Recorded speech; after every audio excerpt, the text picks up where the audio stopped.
Everybody, if it's Wednesday, it's Warhammer, and that must mean it's time for another episode of Warhammer Weekly. Joining me, as always, the own monster to my god, certainly. What's up, Tom? Hello, friends. Uh, so how you doing today, buddy? Yeah, I'm doing okay. All right, You good. know, yep. We're going to be talking about all the gods of and near gods of AOS tonight.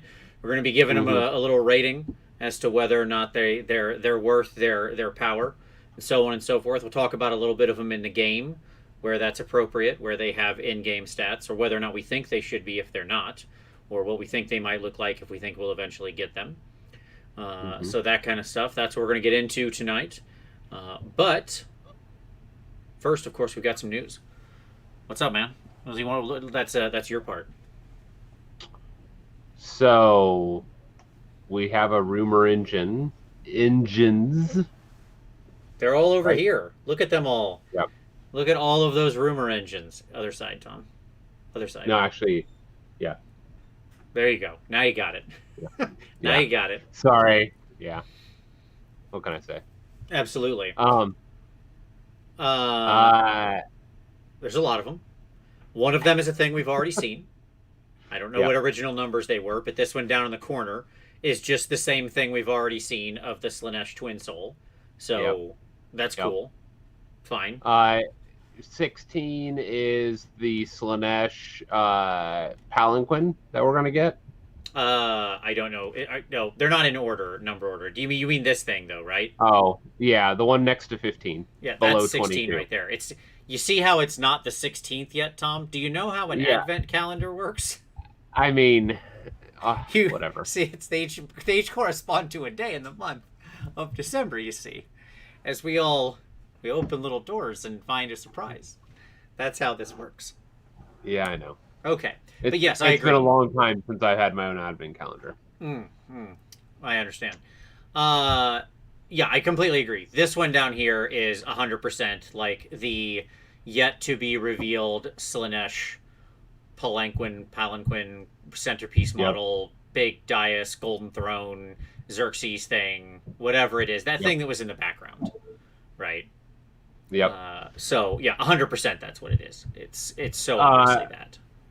The one next to the 22 is from the Seraphon warband. Okay, this thing right here. Well, it has a Yep. little metal ring in its mouth. Yep. So I don't Yep. know what that is, but okay. I don't know either. More boots. Interesting little sticks. We got some interesting sticks. Doesn't it feel like this thing and this thing belong to the same model? For some Yeah, reason. maybe. Like maybe. these two just feel very similar. I don't know why. I Can't could see explain it. Yeah, I mean, as always with this kind of a thing, where they're just like hitting us with the deluge. We will have had roughly 7 months worth of unspoiled rumor engines. So that's about 28 of them ish. I didn't go through and actually total them out. But we've That's had impressive. let's call it about 30. Okay? That we have no idea what they are. And after this month we'll basically double that number.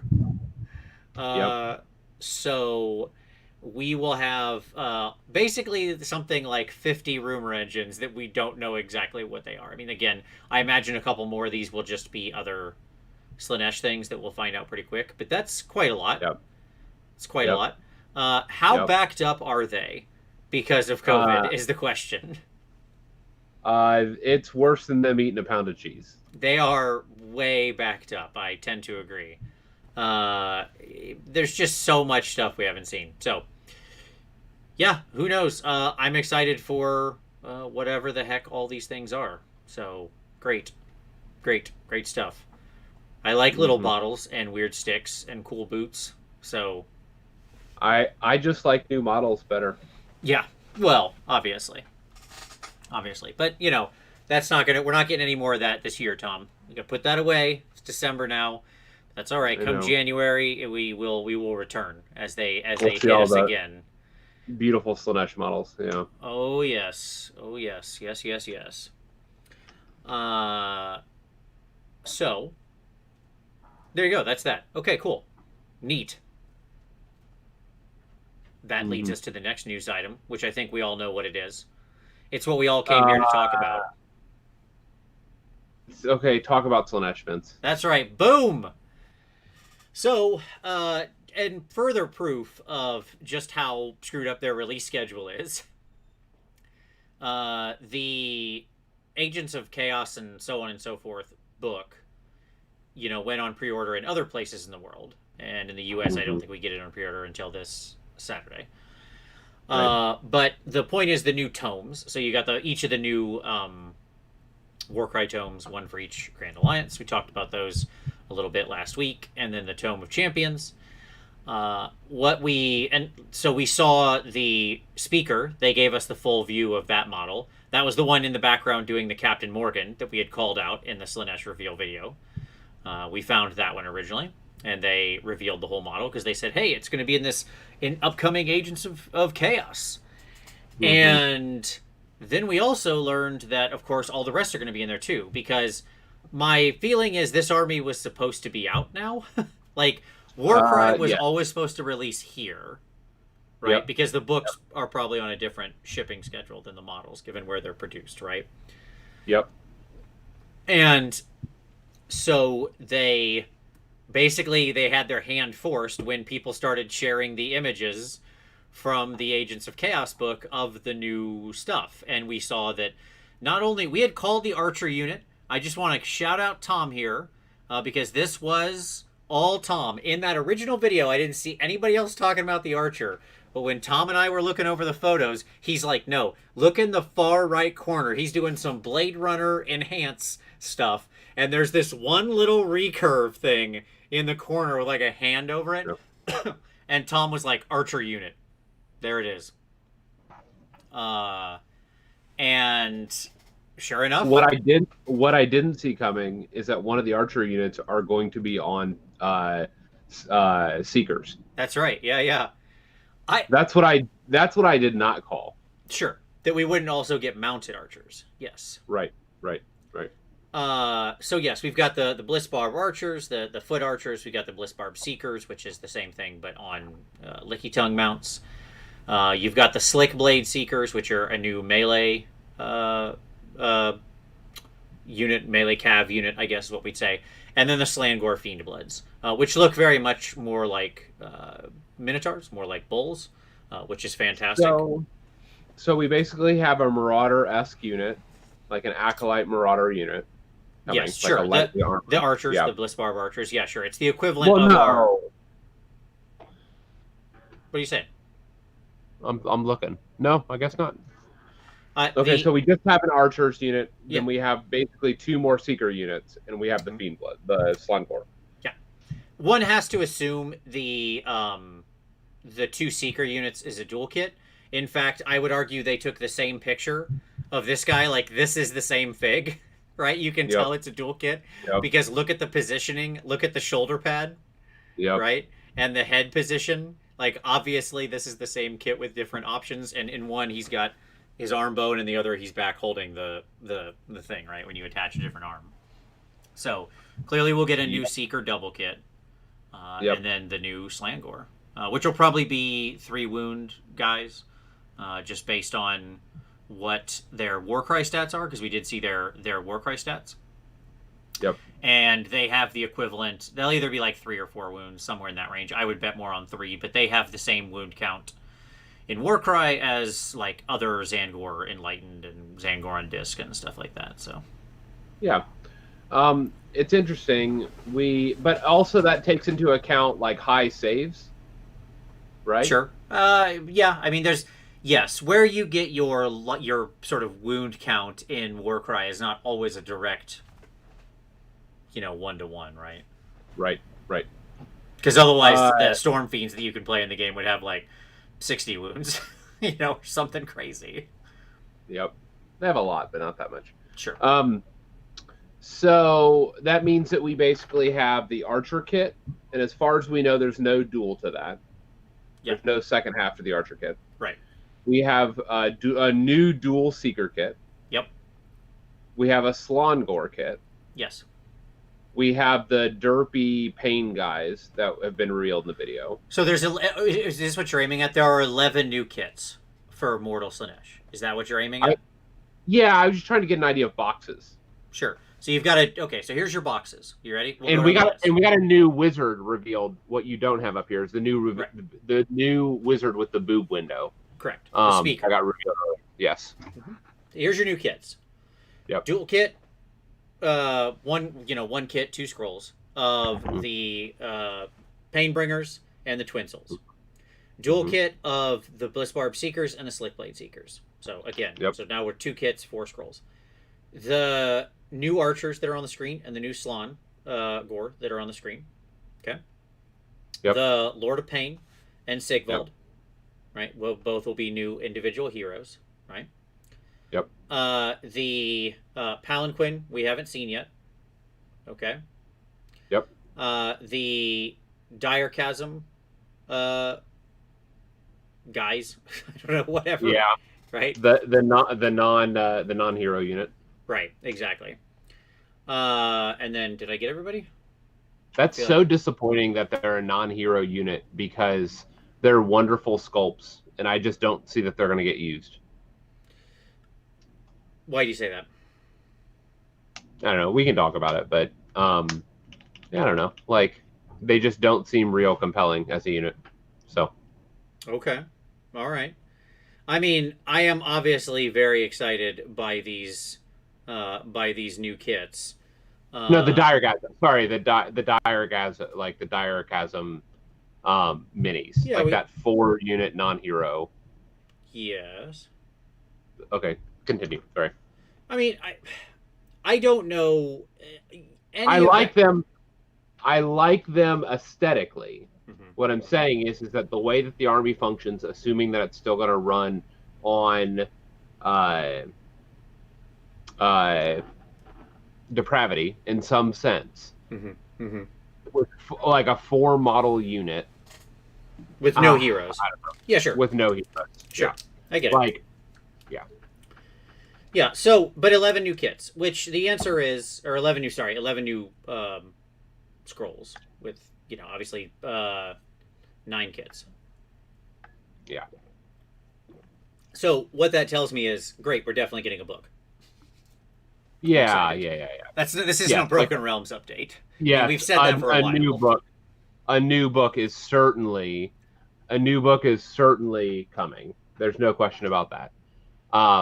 And it'll be interesting to see how much of the mechanic changes. I'm hoping a fair amount, if you want my honest answer. I would not hate it if things changed quite a lot, I guess is what I would say.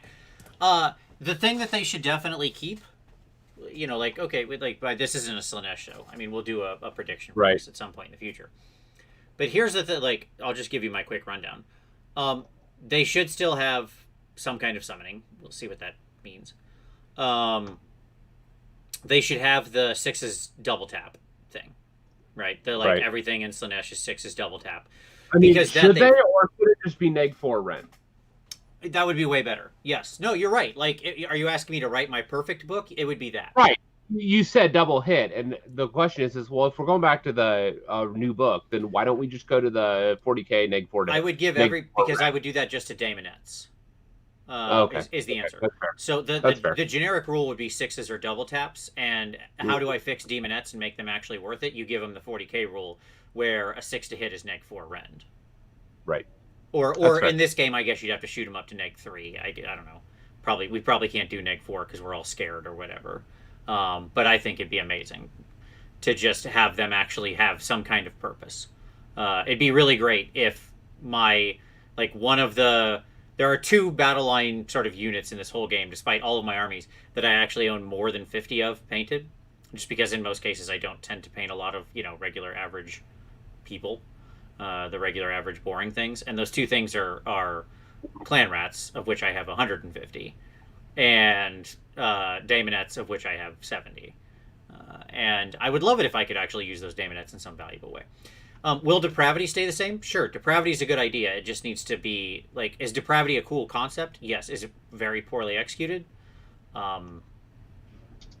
Yeah, because it turns it into like accounting the game, right? Right. Like you've seen me Right. play the game where I'm sitting there literally with a piece of paper going like I need like an abacus to play the depravity game, and I would love it if they just changed locus completely, and more or less fired that off the roof. Yep. Like get rid of it. That's the toxic part of it. I would love it if it just did not function like that. That's cool. So what's the I mean, it's not going to matter if his book's published, but I'd say what's the replacement for it then? I have no idea. I don't know. I need to think about it. The problem is Slaanesh is all made of paper and probably always will be. Yep. Right? And ultimately that's a really big challenge in this game. Yeah. Like when you look at like what's good in this game, like what gets played, stuff that is a glass cannon is almost never worth it. It's almost never the thing that actually makes good lists. Because things have to be able to take a punch. There are some exceptions. They have to be so overwhelmingly good and fast and hit so hard that they can just win outright and never get struck back. So I'm thinking of like always eels. Be a shooting unit or a shooting unit. Sure. Well, I'm thinking of like eels, right? Eels are not tough at all. No. But although they're still tougher than most Slaanesh stuff. But or up on 3 wins. Yeah, sure. But the thing is that having a low defense in this game just generally means you suck. It doesn't matter how hard you hit for the most part. Like people build tournament lists and do everything on defense because defense is actually what matters. And that's why like, gee, let's see, some new mount traits came out for IDK. You could take the one that makes your turtle really killy or a good one that helps your offensive dumb unicorn seahorse. But do you do that? No, you take the additional neg 1 to hit and you take the ignore neg 1 rend. That's what everybody takes, everybody will take. They might as well have just printed them onto their war scrolls. It was silly that they even put 2 other ones on there. Okay. I'm not going to ask you this question because I already know the answer to it. But do we have too much defense? At the moment in the game, no, probably not. No, I think it's probably about where it should be. We've got some stuff that can be relatively hard, but no, I don't think so.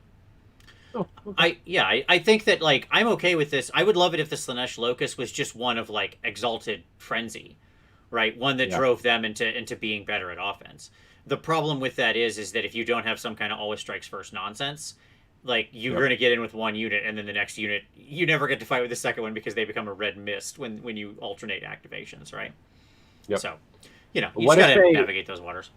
What if they, because they're already like playing on a bunch of the elf stuff, what if they just always chose 2 units? Yeah, I mean, I don't want to just steal what the Lumineth do. Like, I think the Lumineth's rule is cool, right? They should have their own thing. I don't love this, like, oh, somebody thought of a good mechanic, right? So let's just steal it. Yeah, like, it would be great if, maybe here's the simple way to do it, like, some version of Death Frenzy. So even if you die, you still get to fight. Sure. Right? So it doesn't, you don't change the order, you just get to fight. Yeah. I don't know. Or I mean, it could be something as simple as if you have not yet activated this combat round and you die, you may pile an attack. Right. Yeah. Because I wouldn't want it to be the like I fought and then I die and then I fight again. That's not what I'd be aiming for. Right. Yeah. Right. But like ecstatic throws or something. Yeah. Exactly. Yes. Absolutely. The pain of getting killed was literally so enthralling to them that they still are able to fight before they go down. Yeah. Sure. Again, I don't know. I hope we get a change, but I'm very excited because this is really going to fill out the army in a big way. I mean, like we said, 11 new scrolls is a lot of scrolls, and even though one of them is the Underworlds thing, that's probably like meh, right? Yep. Okay, 10 new scrolls, so that's cool. Like I just don't know. Like in a world of all the a world of objective holding units and all these other specialized functions. Yeah. I don't know what a 4-model non-hero single wound unit does. One of the guys has 2 extra wounds. No, I understand. So you have a 3-wound guy, and you have a bunch of 1-wound guys. I mean, that's my point. Like, I don't know what they're doing. They're not generating depravity. They're not, like, they have to be 40 points. Well, they're not. They're more than that. But that's okay. In the new... I know. We'll see what the new book can do for us. So there you go. There you go. So Sean says the Space Wolf Wolfen in 40K have the if they die they fight, but just once. So they don't like fight, then die, then fight again. So they have what you're talking about. So there you go. Okay. So good. There you are. 40K solved it. Maybe we can too. I think there's several things like that we should borrow from 40K. So that's great. I kind of wish we had borrowed for the Giants the you can never be wounded on anything better than a 4 ability that some of the stuff have. So that would be cool. That would be neat. Mm-hmm. I thought that was a really cool rule that I think I don't remember who has it. Some kind of veterans or it should be called something. I don't know. It should be called Wall of Meat. Yeah, that would have been a great rule for Giants, right? Just Wall of Meat. Yes. So at any rate, yes, obviously I'm going to be buying all these. Obviously we're going to be doing a big show, and obviously we're going to talk about them a lot more before they're out. So just get into it. As usual, This show, I got it out, by the way, Tom. I haven't put it on yet, but I did get it out, and I've got it right here, ready to go. I've got my I am excited about Slaanesh pin all ready to go. It's right here. Just waiting on me. Okay. Well, when that release happens, you can put it on. That's right. We just gotta save it. That's basically it, right? Nothing else too much to talk about. Yeah, quieter news week. I did want to, because as we move into pick of the week, this is going to be a shout out to something that'll transition into the pick of the week, which is this last weekend. So for my pick of the week, I'm going to recommend the Honest Wargamers coverage of the TTS Hammer Time event that went down this last weekend. It was very cool to actually watch a tournament happening. There was some fun commentary on games. It was some really fun games being played. And it was just honestly great to watch Warhammer, like tournament Warhammer. Even though it was on TTS, I was like, oh my god, this is... I didn't really think about how much I missed this until I was watching the event live, and was suddenly filled with hope, this very strange emotion. So I was very excited. I don't believe it.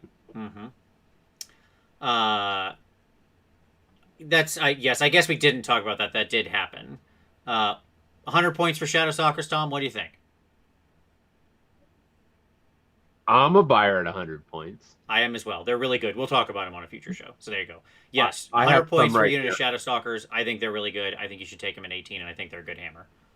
They're right there. Awesome. I don't think they're a good hammer, but we can talk about that. Future show. All right. But anyways, that's my pick of the week is that event coverage. It was fantastic. I really liked it. And just so you know, Tom, different flavors of Archaon won basically a lot of the tournament. Archaon's here in a big way. It's one of the reasons that I got to thinking about gods this week, watching them, as many different types of Archaon were winning there. What about you, Tom? What would you like to share with everybody? Yeah, I discovered a new channel this week. It is on YouTube called eBay Miniature Rescues. Oh, yeah, man. I'm glad you discovered eBay Miniature Rescue, yeah.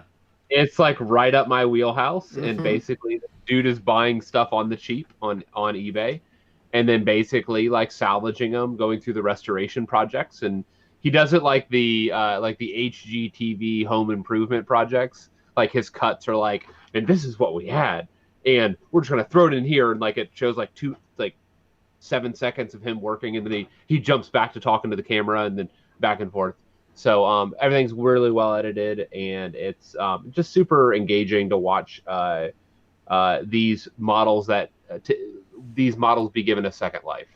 Recently, he did a great clean one, and The one that the video that got my attention was a Khorne army that he bought for like $80. That was like 82 models. And he dubbed it possibly the worst Warhammer army he's ever seen. Nice. And he starts with the old metal bloodthirster, where like he doesn't have wings, so he like 3D prints wings for him, and like he prints off like a resin base, and then like goes to town and cleans them all up and pins them and fixes the weapon, and then does all that, and then paints it, for tabletop, whatever. So yeah, it was nice. It was it is a fun, engaging, addictive channel. Nice. So yeah. Nice. Yeah. Yeah, he's done some crossovers with some of the other YouTube folks. Like I'm pretty sure he did a crossover at some point with Scott, or I know he did one with Emil, I think so, from Squidmar. Mm-hmm. So yeah. Fantastic. Yeah, good stuff. He makes really great stuff, and he seems like the nicest guy. I mean, I don't know him, I've never talked to him, but he seems like a super friendly guy and certainly makes great content. All right, so let's talk about some hobby time. Tom, you mentioned you had some Shadow Stalkers in front of you on the table. What is that? What have you actually been painting them? Are you that excited about them? No. Oh. Like I'm not gonna be able to put them on the table until like, I don't know, who knows when. But I mean, can you see my hobby area back here? I can, yeah. Yeah. So like I have all my KO stuff that. I have some of my Fire Slayers I've been working on, and I have a bunch of my KO, and I'm making some progress slowly but surely. Nice. Yeah. I'm gonna get them done first before I commit to anything else. Before I do, my daughters, because I came up with a daughters list that I really like, and it obviously it helps that those Shadow Stalkers are only 100 points, but I don't suspect that they'll stay that way. For longer than 6 months, which is kind of disappointing. And so, yeah, I don't know. So I'm going to work on my KO, just get all that stuff done. It's all like in process now. And then I'll figure out where I want to go. Yeah. So that's fair. I mean, your point about hobby time is well stated. We didn't state it during news because, I mean, I don't want to really bring everybody down, but it's worth mentioning that both LVO and Adepticon, officially finally canceled this week. I don't know that it was, if you still thought those were happening, I really question your sanity at this point in time. Like, I want to just like gesture around to the world and be like, that. Right. So no, I mean, those weren't happening for months. They just decided to officially say it now. But the rampant plague that's happening here in the U.S. Sure. That being said, I'm hopeful that by the middle of the year we'll be back in tournaments. So there you go. Maybe summer. Where did they say 100 points for the Shadow Stalkers? They published it out. On the War Scroll. Yeah, it's on. If you go to download the AOS Shadow Stalker War Scroll, it's on the bottom. Yep, and they're 100 points. Because it's actually max of 18 in a unit. They put out the actual update for the app, and so all that stuff is in there now and pointed and so on. So you can also just go download their scroll, and now they have points on it. Yeah, the points are on the scroll when you download it off the website. Right. Yep. All right. Pretty awesome. It is pretty awesome. So my hobby time, the great journey to figure out my Slaanesh Mortal color scheme continues, and I think we got a winner this time. I like your pink and purple dinosaur. My pink and purple dinosaur? Well, we'll see if you like this guy. Obviously, you won't be able to see him too well, but I'll share the pictures of him this weekend. But I finished up my Lord of Pain, and I see some purple and some blue and some teal. And we are going alien world bases. Got some nice tentacles there. We've got and so we're gonna the armor scheme is a sort of pink to purple to turquoise sort of color scheme, like a light teal pop on some things and then darker spots. So yeah, that's him. I really like how he came out. Yes. Just slid right back in your wheelhouse. Well, I mean, it is very different than what I've done on any miniatures, but as I was looking around, this is actually very reminiscent of the scheme I did on my 40k Slaanesh knight, like Chaos Knight, like big stompy robot knight. Mm-hmm. I want to do some more of in that scheme, but I changed around some of the color pattern off it. Like I was just looking around for just kind of things, and I've never like to have to have every plate has 4 different colors on it, right? Like it's the full synthwave walk from electric pink all the way down to electric blue through purple and turquoise, right? Mm-hmm.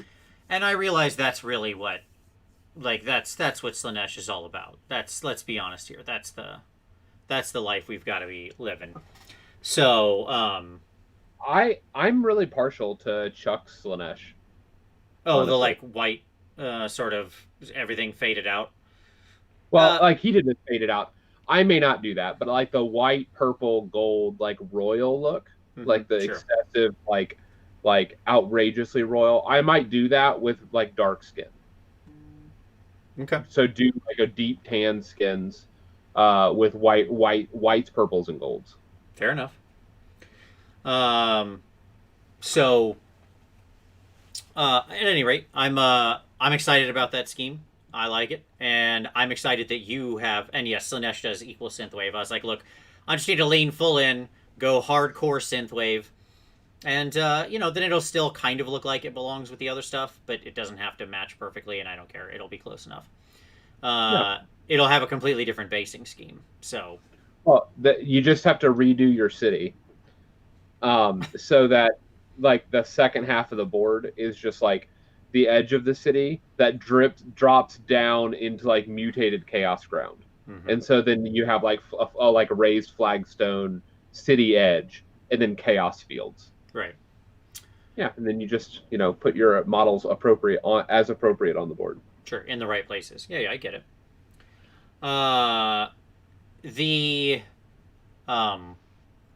So just I finished him up. I'm trying to figure out what else I'm gonna be working on, because I've probably got at least a month until I get more Slaanesh stuff. So now I gotta find a different project. God, I guess if I really like it and I want to just new bases, okay, that's fine. I'll just get more Keepers of Secrets. It's cool. What's the problem with that? No issue. All right. So. With that hobby time out of the way, let's move on to our main topic, shall we? Sure. All right. So, main topic. We're going to talk about the gods of AOS here. Boom. So, in AOS, in Age of Sigmar, there's a lot of actual gods that can show up on the table or that feature prominently in the story. This is ultimately mythic fantasy. More than it's like traditional high fantasy or sword and sorcery, right? This is a mix of mythic and epic fantasy. Yeah, this is not Greyhawk anymore. It's Planescape. Yeah, that's right. And so I'm gonna just advance this right out of the gate. You ready? Here's where I'm going. That's what I'm gonna say. I don't care about the normal people in Age of Sigmar very much, and that's not a weakness. That's a strength. I hear this a lot. I know a lot of people we want normal people so we can feel like we know what their struggles are. That's garbage. I don't need a normal human to empathize with them. Superman is one of my favorite comic book characters of all time. He is as far from a mortal man as you can get. Superman is a good character because he's a good character. You can have a god be a good character. You can have some regular human be a good character. I hate this stupid shorthand that everybody says, like, you can only write a normal power level person as a good character. That's garbage. The best Superman story ever told was obviously when Grant Morrison wrote All-Star Superman and shot his power up to like way higher than it even normally is and manufactured the most powerful Superman ever. And yet, it's one of the most heart-wrenching, beautiful, wonderful stories, because it's all about emotional trauma and what you care about and what your attachments are to things and what you're willing to sacrifice. Emotional conflict. The things that actually matter in storytelling. And emotional conflict is just as relevant if you're talking about a god over a realm or some dumb witch hunter on a street corner trying to shoot a cultist in the head. Okay? So, uh, my answer is the gods are cool because not only can they have like very emotional stories and loss and heartbreak and sacrifice and interesting stuff, but they can also like, just turn people into woods or like project themselves in other realms and stuff. Like that's cool. That's super cool. They can do cool things. They're interesting characters. So Sure. so like I They would are rather them. active agents in the world. They are absolutely active agents in this world.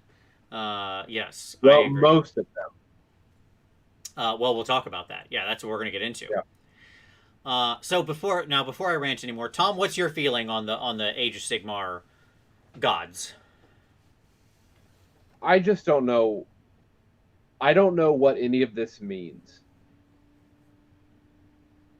Okay. That's it. And what I mean by that is like, I don't know what it means to say Morathi is a god now. Okay. Like, What do you mean? I don't see any of the gods like performing in any way that makes them more like god-like personas Okay. than just very powerful individuals. Sure. Does that make sense? Like, Morathi was already toting around the heart of Cain, and I mean, on the tabletop, she was like head and shoulders stronger than Alariel, and Alariel has been a god.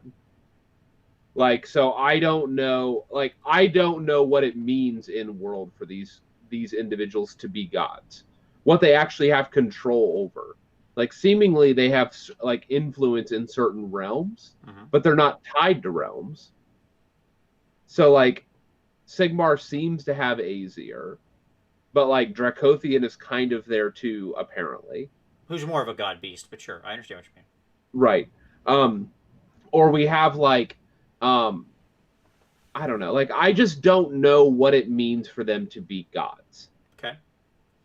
Well, like it doesn't mean omniscience. Mm-hmm. It doesn't mean omnipotence. Yeah, sure. Which is not weird. Every right. god in history ever created by mankind, barring one, does not have those as qualities. Sure. No, I hear that. But so I don't know what their constraints or their capabilities are. Like, I don't know, like, on a power meter, I don't know what the difference between let's go Alariel, Morathi post-transformation, a Morathi pre-transformation. The only thing, or even Sigmar for that matter, the only thing that I'm sure of is that the Chaos Gods aren't even on their scale. They're over here somewhere. Sure. And so, like, that's what I just don't, I don't even know what this means.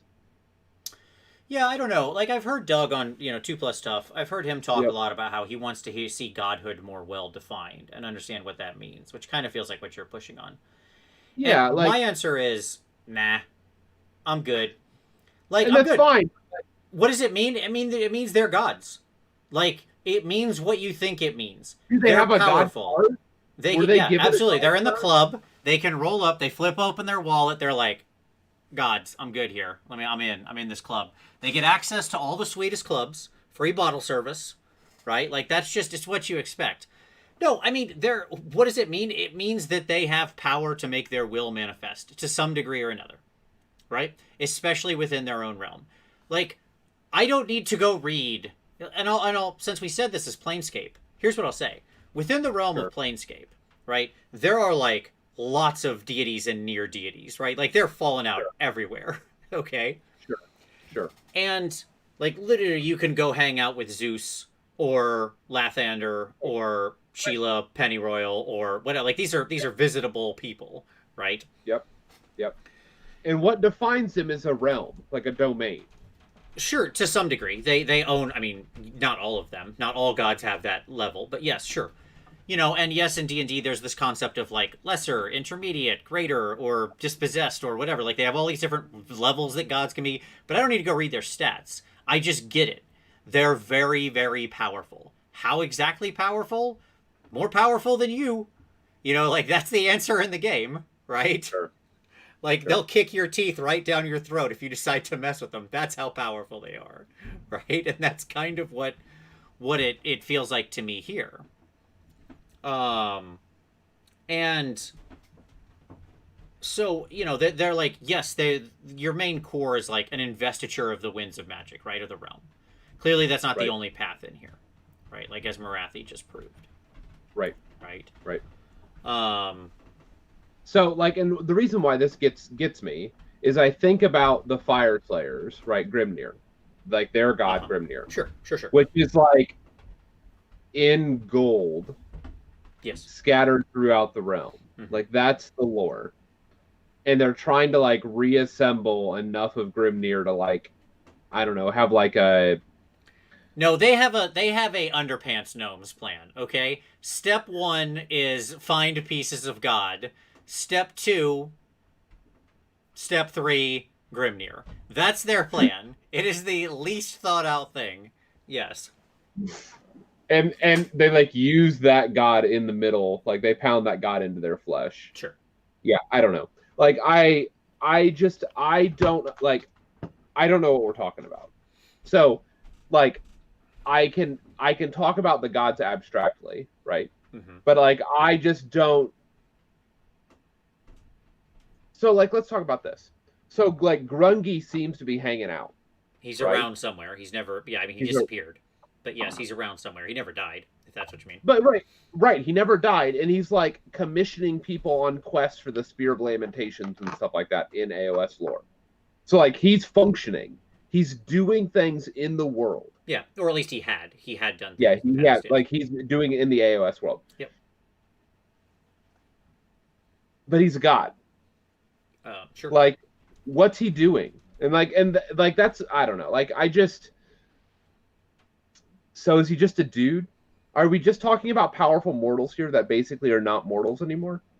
I would assume so. Yeah, to some degree, right? Again, like if I'm talking about, so I just watched. Let me give you an aside. Okay. Let me see if I can put this in perspective. Like I just watched Blood of Zeus on Netflix. Have you watched this yet, Tom? Nope. Would recommend. Fantastic. It's fantastic. Okay. At any rate, it has to do with the Greek gods, right? And one of their and one of Zeus's sons, like an illegitimate son, as it were. Sure. And it was great. Like it was fantastic. And in it has to do with like the gods defeating the Titans, and from the blood of and curse of the last Titan rises these giants, and they curse the world and blah blah blah. And like, the gods are all in there. And like, what are the Greek gods? Well, they live up in a city. And it's on a mountain, and they're all like really, really powerful, right? And like, what exactly can they do? More than you is the answer. Like, they can see for miles and send birds and hear thoughts and drive a chariot made of fire around and hit people like super hard with hammers and cause tidal waves and shoot lightning bolts. Like they can do all that stuff depending on whatever god they happen to be. It's a little more superhero-y take on it. Like Hermes can be invisible and is super fast. Can he run on water? Yeah, of course he can. He's that fast, right? He's Hermes. He has like the Flash level powers, right? Right. Well, that's what I'm asking. Like, are we talking about superheroes here?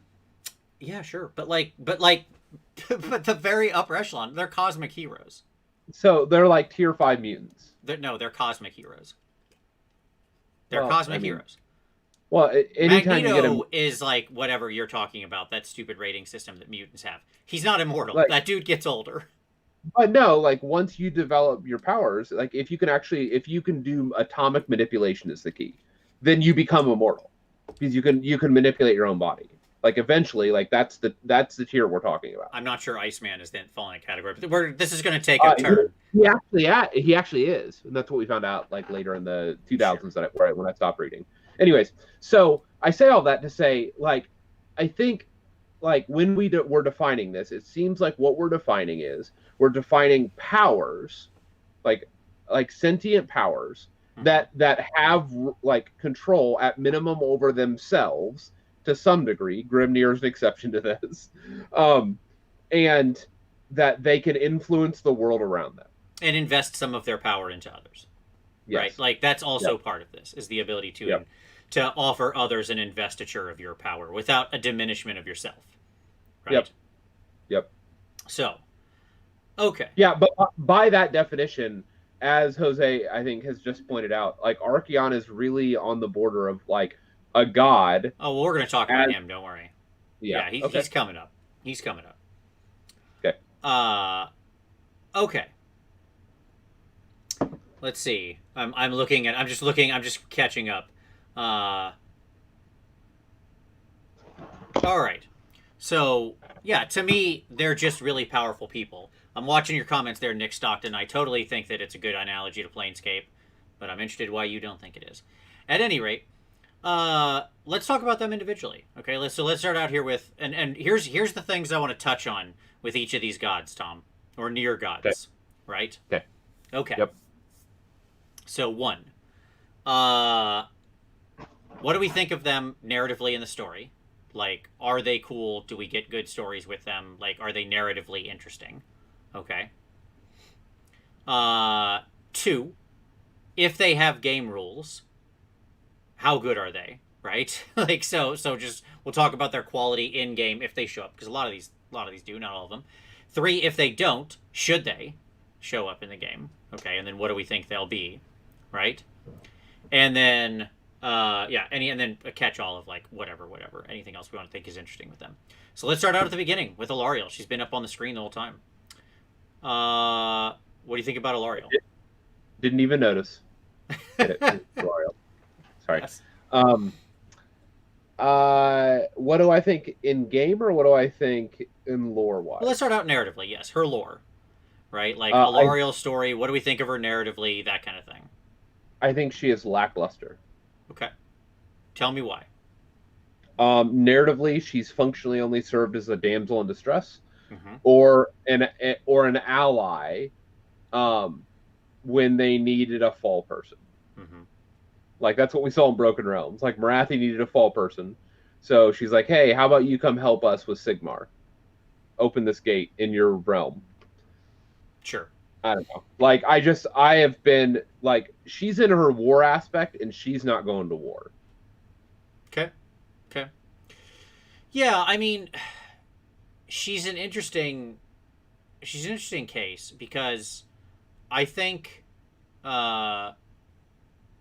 you're right that a lot of her early story was just really underwhelming, right? It was a lot of like, oh, she's sad and heartbroken and weak, and the Stormcast are kind of protecting her as she's, running from Nurgle. And she does have, like a moment where she comes out strong in that fight, right?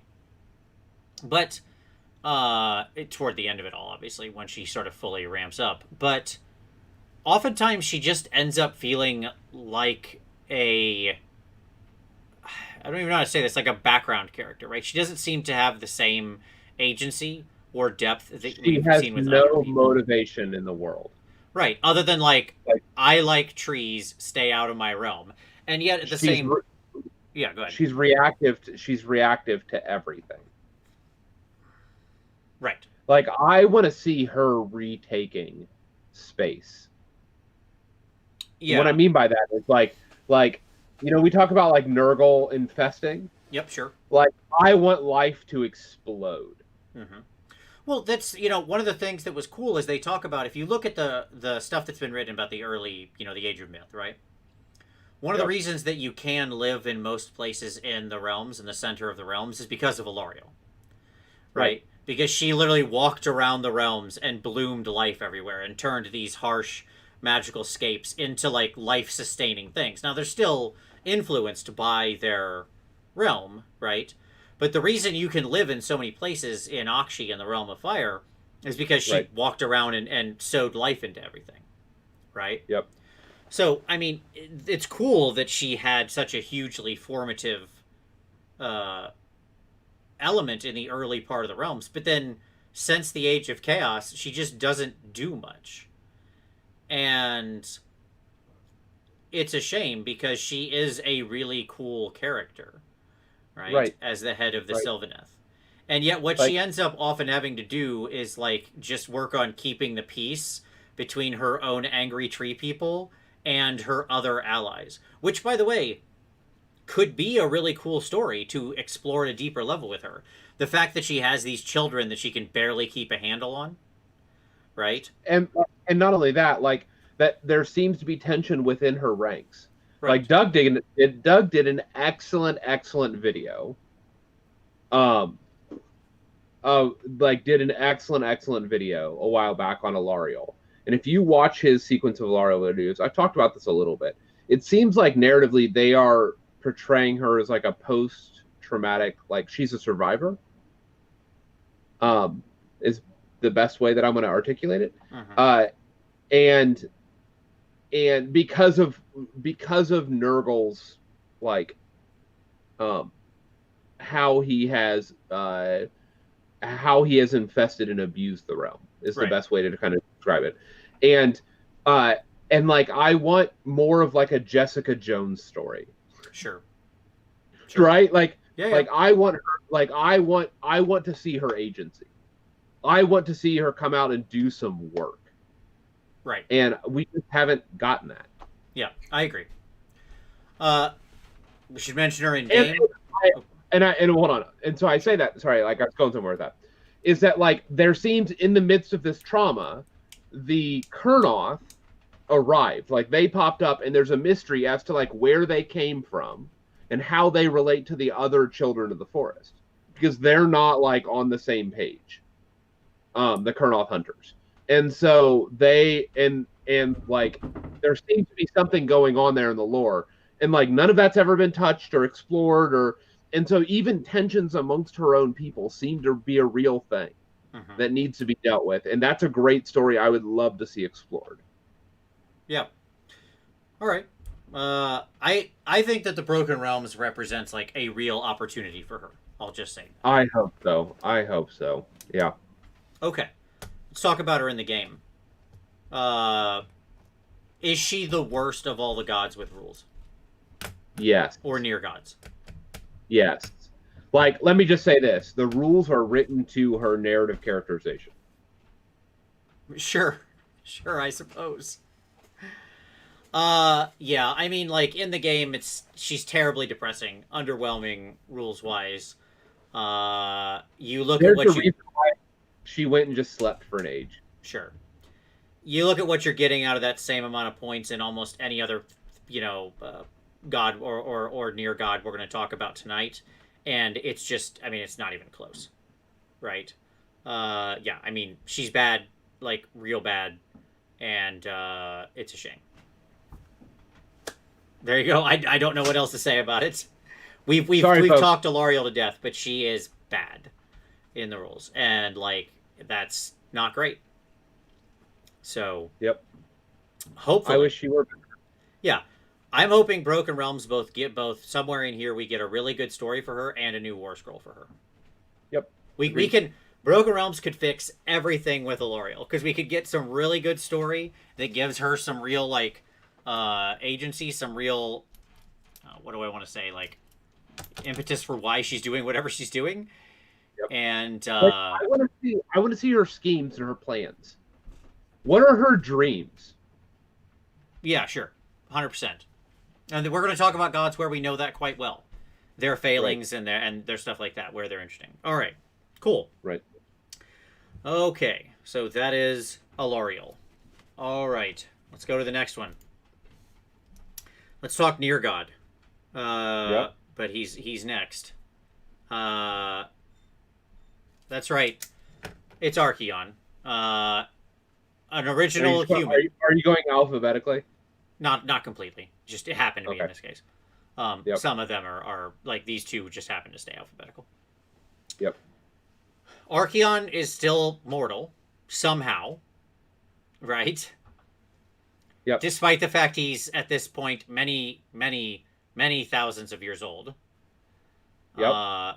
And has survived an apocalypse that he multiple caused. Apocalypse. Yes. He's caused the second one too, right? Like the Age of Chaos. Well, he's the usher of the Age of Chaos, yes. The Grand Marshal of the Apocalypse, right?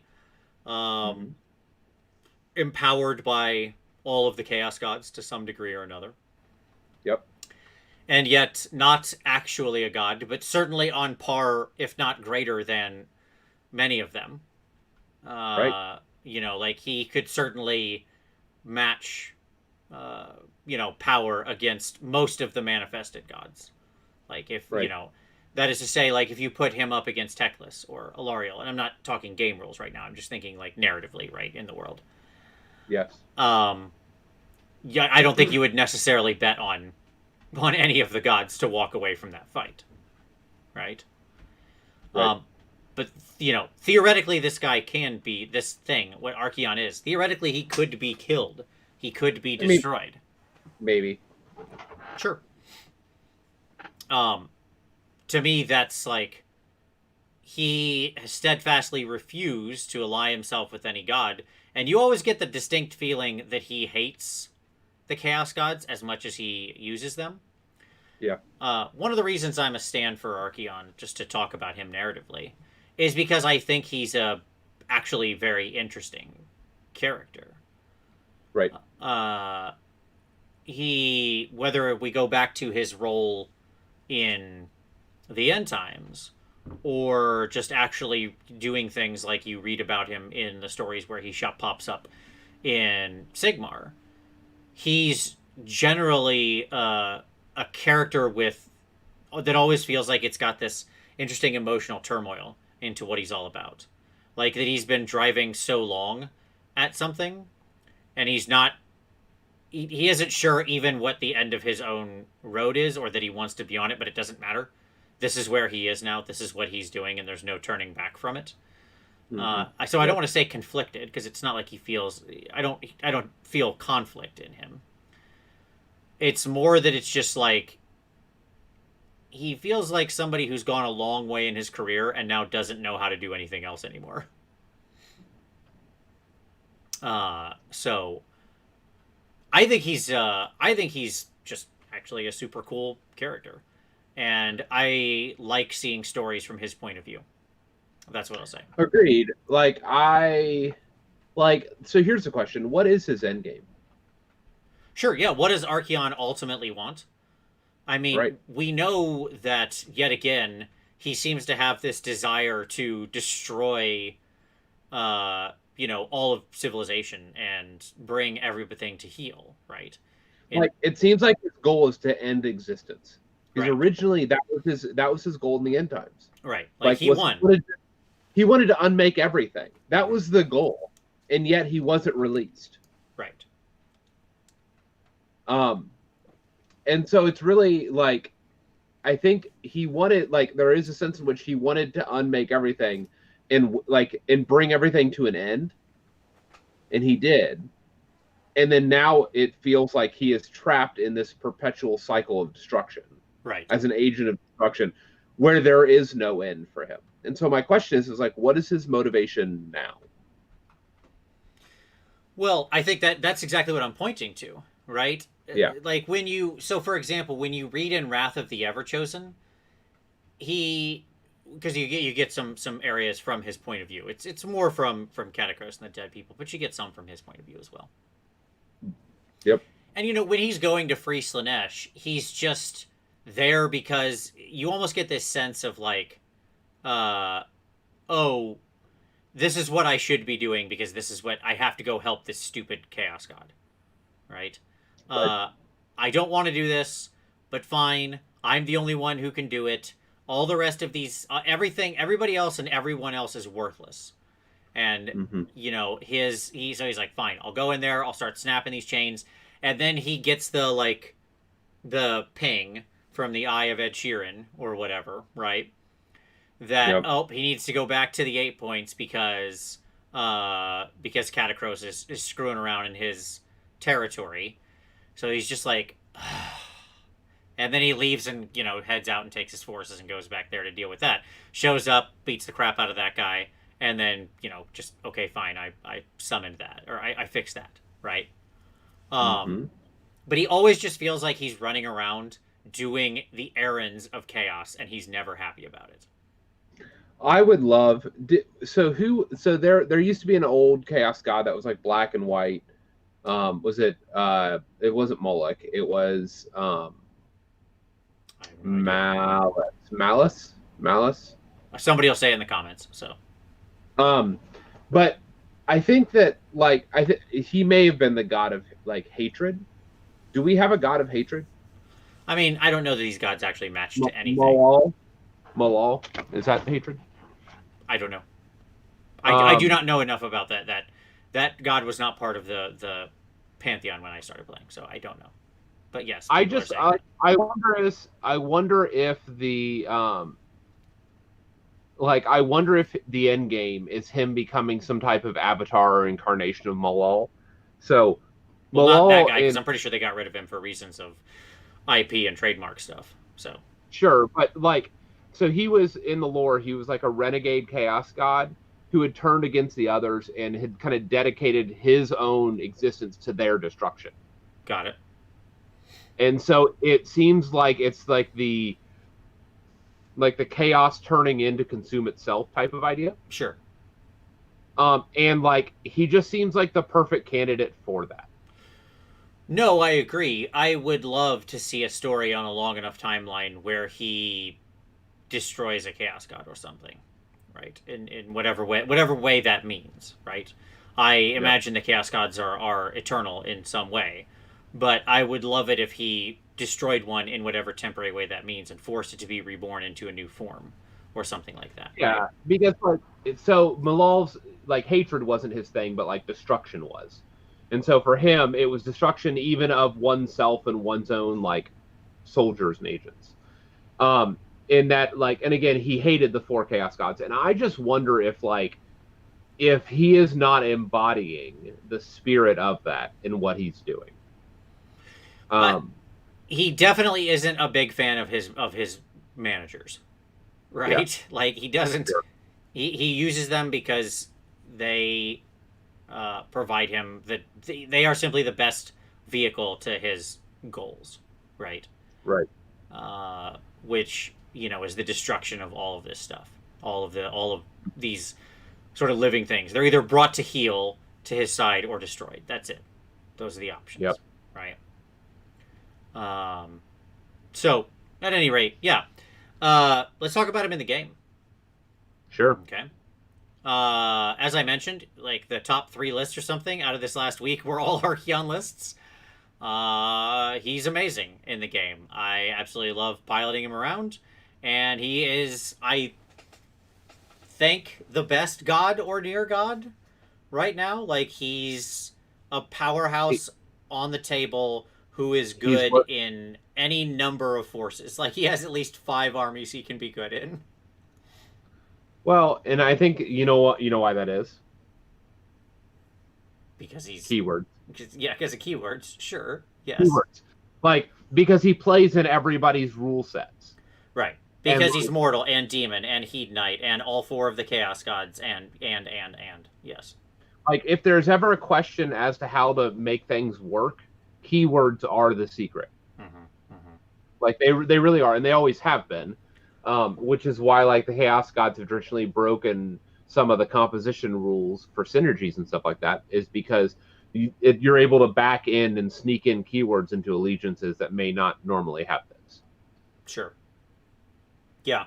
Uh, yeah, Like he's potent because he absorbs all of the different allegiance abilities and buffs and things like that. He's a great yeah, leader of his own force. Like he is incredible in Slaves to Darkness itself as the leader yep. on the table. But he's also great in some of the God marked forces. And so I just think he's everything that like building a big godlike being should be when you look at what he's capable of in the game, right? He's destructive, he's dangerous, he's tough, he has ways to survive against spells, against shooting, against melee, against kind of everything, right? He lives up to the way you read him in the stories. Like, it's not that he can't be brought down in the game. Certainly, I've lost Archaon. Like, he can be brought down. But he is about as. He's about. You do feel like you're piloting him when you're piloting that model, right? He lives up to the hype, is what I think I would say. Yeah, no, I think that's accurate. And like he's worth his points. Yes. Somehow. It's so hard to make something worth 800 points worth its points. and yet I absolutely think he is. Yep. Yeah, 100%. And a big part of that is defense, ironically enough. Well, that's what we were talking about, right? I mean, it's what the aforementioned Alariel has almost none.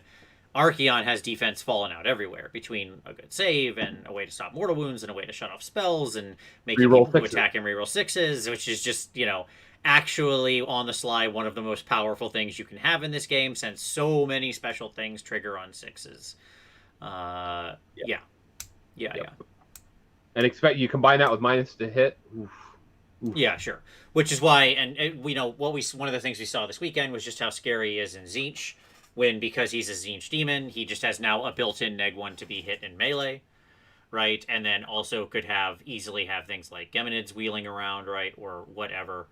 But as well, there was a great Host Arcanum list where he jumped forward at the beginning of the game, as he can do in Host Arcanum because he's a flying unit, and then ended up charging into 2 units of Skinks after one of them got devolved forward, which was beautiful. And he blew up about 30 Skinks out of each unit, which then completely rendered them worthless. And and then basically proceeded to put the dead frog in the sword. Never mind the fact that in Tzeentch he's also quite powerful because because you can just have sixes that you roll for wounds, and you can just put people in the sword. You can just cheat and put people in the sword. Yes, like between I've piloted Archaon now at a couple different tournaments. Always had a good time with him. Usually when I run him, it's my Slaanesh version. But I've run a Tzeentch one before at a tournament. So yeah, I mean he's fun. Yep. He's fun. Yep. I think we'll continue to see Archaon just kind of be around in Broken Realms and in all stories. Like, he's going to be the ever-present thing. He will always be around. He will always be a foe. He is a manifestation of chaos in a physical threat in a way that, because the Chaos Gods don't manifest, right, that they won't be. Yeah? Yet. Sure. Although, I mean, clearly now we have something wandering around the realms that is Slaanesh. So At any rate, Archaon, to me, narratively amazing, rules-wise amazing. I dig him. I think he's great. I think he's a great villain. And a dude you can totally enjoy piloting at the same time. So that's cool. Agreed. Speaking of the Chaos Gods, let's branch out to just talk about them for a moment here. Okay? Let's talk about the Chaos Gods. I don't want to go too deep into this because there's each of these could easily have their own show, right? I mean, the Chaos Gods are the defining elements of the realms because they are the ever-present foe. Yep. Right. The very nature of, as long as there is people, there's chaos, and they just kind of they are what gets invited in. I think the Chaos Gods make for an excellent foil. In the world, obviously there's something that is, although not a completely original idea, there is certainly the concept of these Chaos Gods are certainly derived from other narrative sources pre-Warhammer, but they feel very uniquely Warhammer, right? Yes, and I like their Cthulhu-like character. Sure, that they're just kind of big and unknowable and destructive to the mind and everything like that. They are both everything you want and completely madness-inducing and destructive at the same time. Right. And we're never going to set down a Nurgle model. No, that's just it. So yeah, one of the things, obviously there are no Chaos God models, and I would hope there never are. But that being said, I am very interested to whatever this protean form is, or whatever, that is baby Slaanesh. Right? I think they just saw Baby Yoda and were like, look, babies are in right now. Baby versions of stuff. They saw how successful Baby Nut was for planters, and they were like, we've got to get our own baby version, so they wanted Baby Slaanesh. It's pretty obvious to me that's what we're doing here. Marketing 101. Get your own successful baby. So yeah, I mean, I don't know where that's going to go, but that is the kind of thing, that little protean thing, whatever that is. I doubt they would ever make a scroll for that or a model for that because it's probably part of the ongoing story.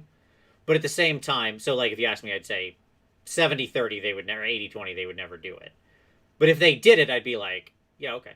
This is going to be around for a little while. I mean, Slanesh has been in chains for 6 years of our time, right? Of like human time. 6 years. 6 years. Yeah. We haven't seen High Elves for 5. Right. Right. Exactly. So at the same time, I could see them, actually making the Protean form a model or something whenever it chooses what its form is. I could see it being like luxuriating in all of its tentacly goodness on the palanquin.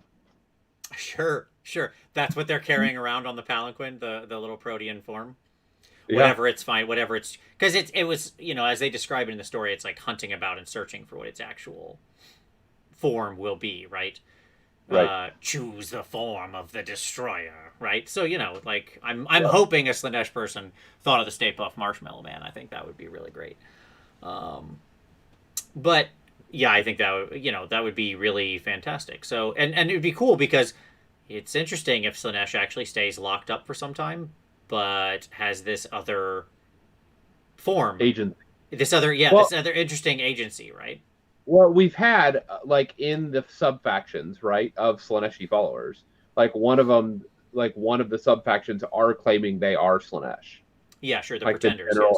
The pretenders, and like this is just like a pretender that's not pretending.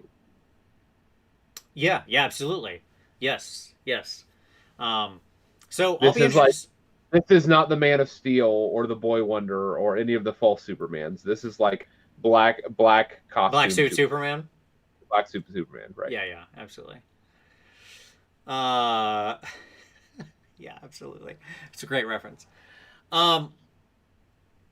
Who's the most interesting Chaos God, Tom? Narratively. It has to be Tzeentch. Why? Because he has motivation to work with everybody. He can be in anything. He can be associated with anything. Okay. He's associated, like from a storytelling standpoint, he can be a spoiler in any conflict. He can be in any city. Like you don't have a whole bunch. I mean, the reason the Greywater the reason the Greywater Fastness exists, right? Is that the one? Yeah, that's the one. Is because of Tzeentch. Like Tzeentch, a very powerful Tzeentch spellcaster infiltrated and basically gave them the industry to create Greywater out of nothing, right? Yeah. Right. Like Tzeentch helped build civilization. Of course he did. Yeah. Like, but that's the point, is that like out of everybody, like Khorne's not hanging out in Greywater Fastness. Right. And like even it's obviously not Khorne. Nobody what sane person would argue that Khorne is the most narratively interesting? No. Close second, by the way, for me is Nurgle. Just because of his general joviality? Like because it's because death is the perennial thing. Mm-hmm. Sure. Like it is, like it's ever present. And it's not like and so this is the mockery of death in a sense of like what Nurgle is. And so I can see a world where his followers are a thing in real society. Like I know that sounds horrendous. No, I understand what you mean. Like it has a real place. And so I think Nurgle to me is another one that's narratively interesting.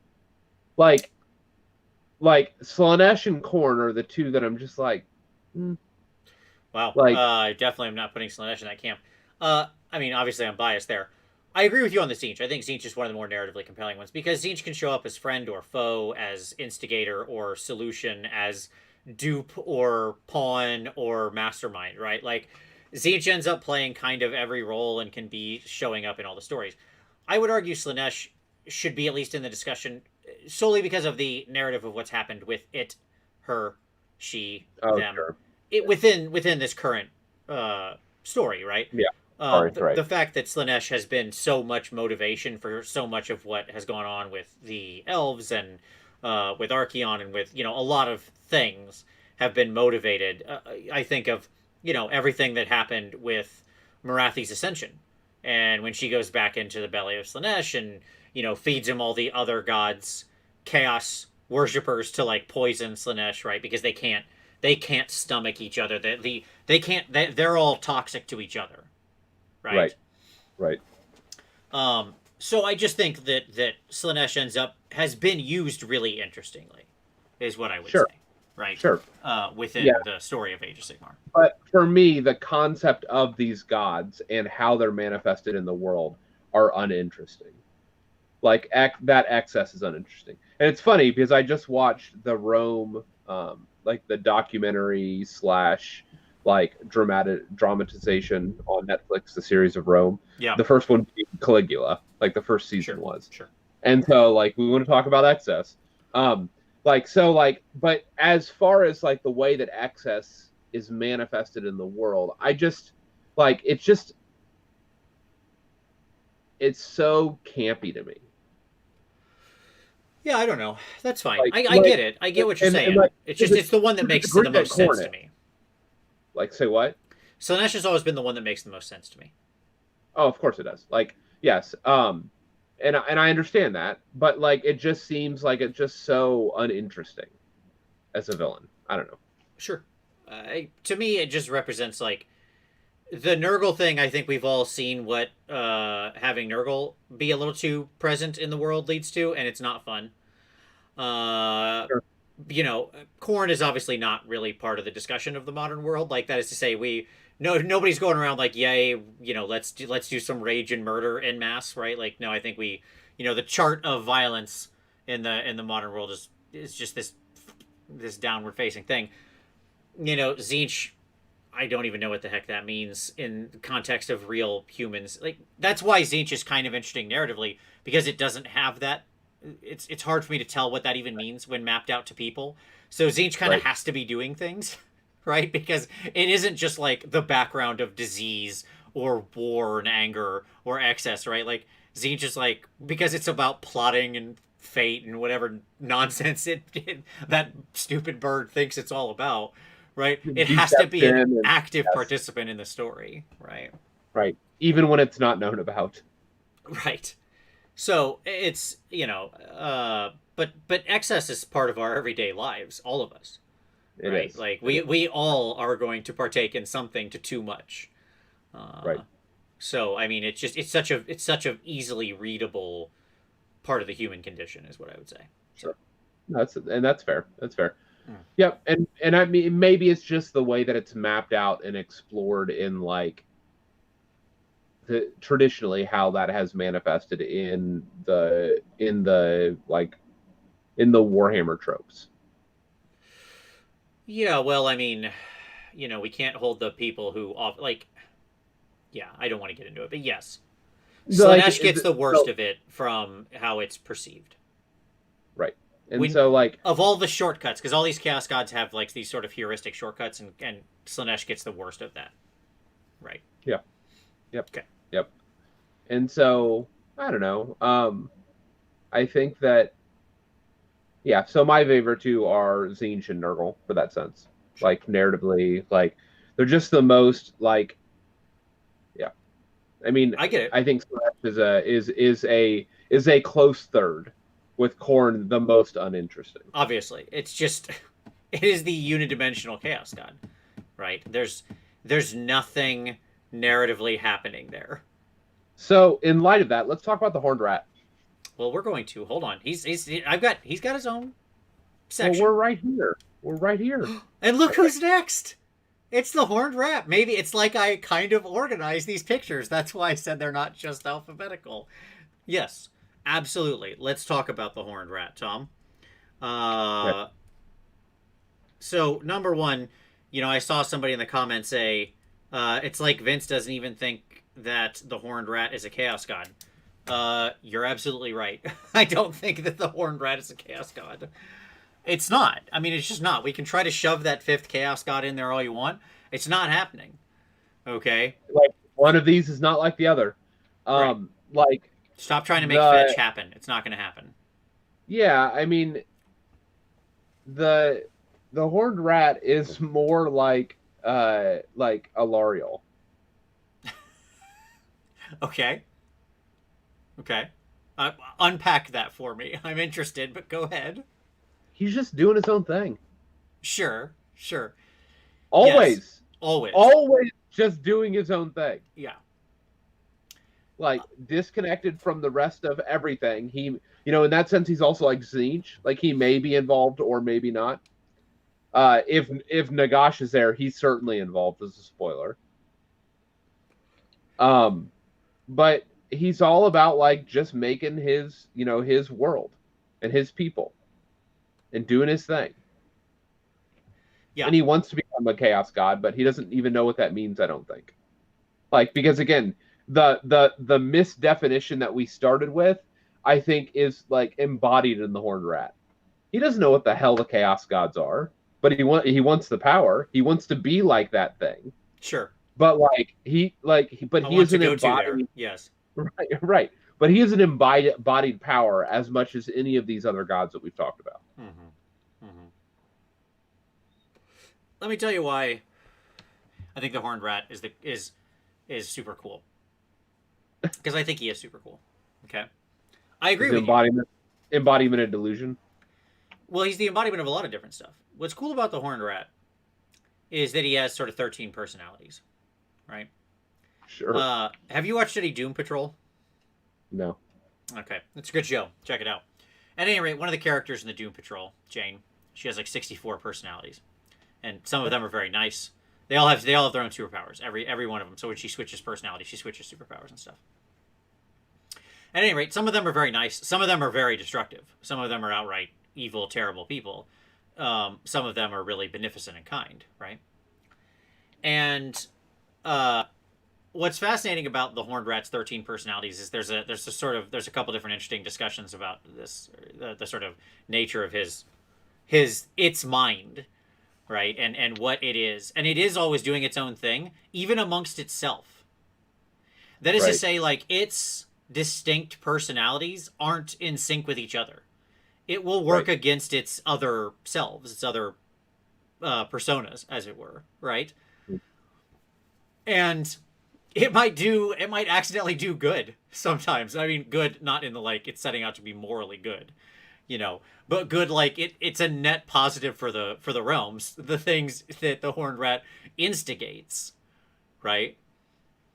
But it has no intention of that. It just doesn't realize that these three personalities that have all plotted against each other have accidentally then created this one plan that's going to result in Sigmar winning something or whatever. You know what I mean? Like, it didn't ever intend that.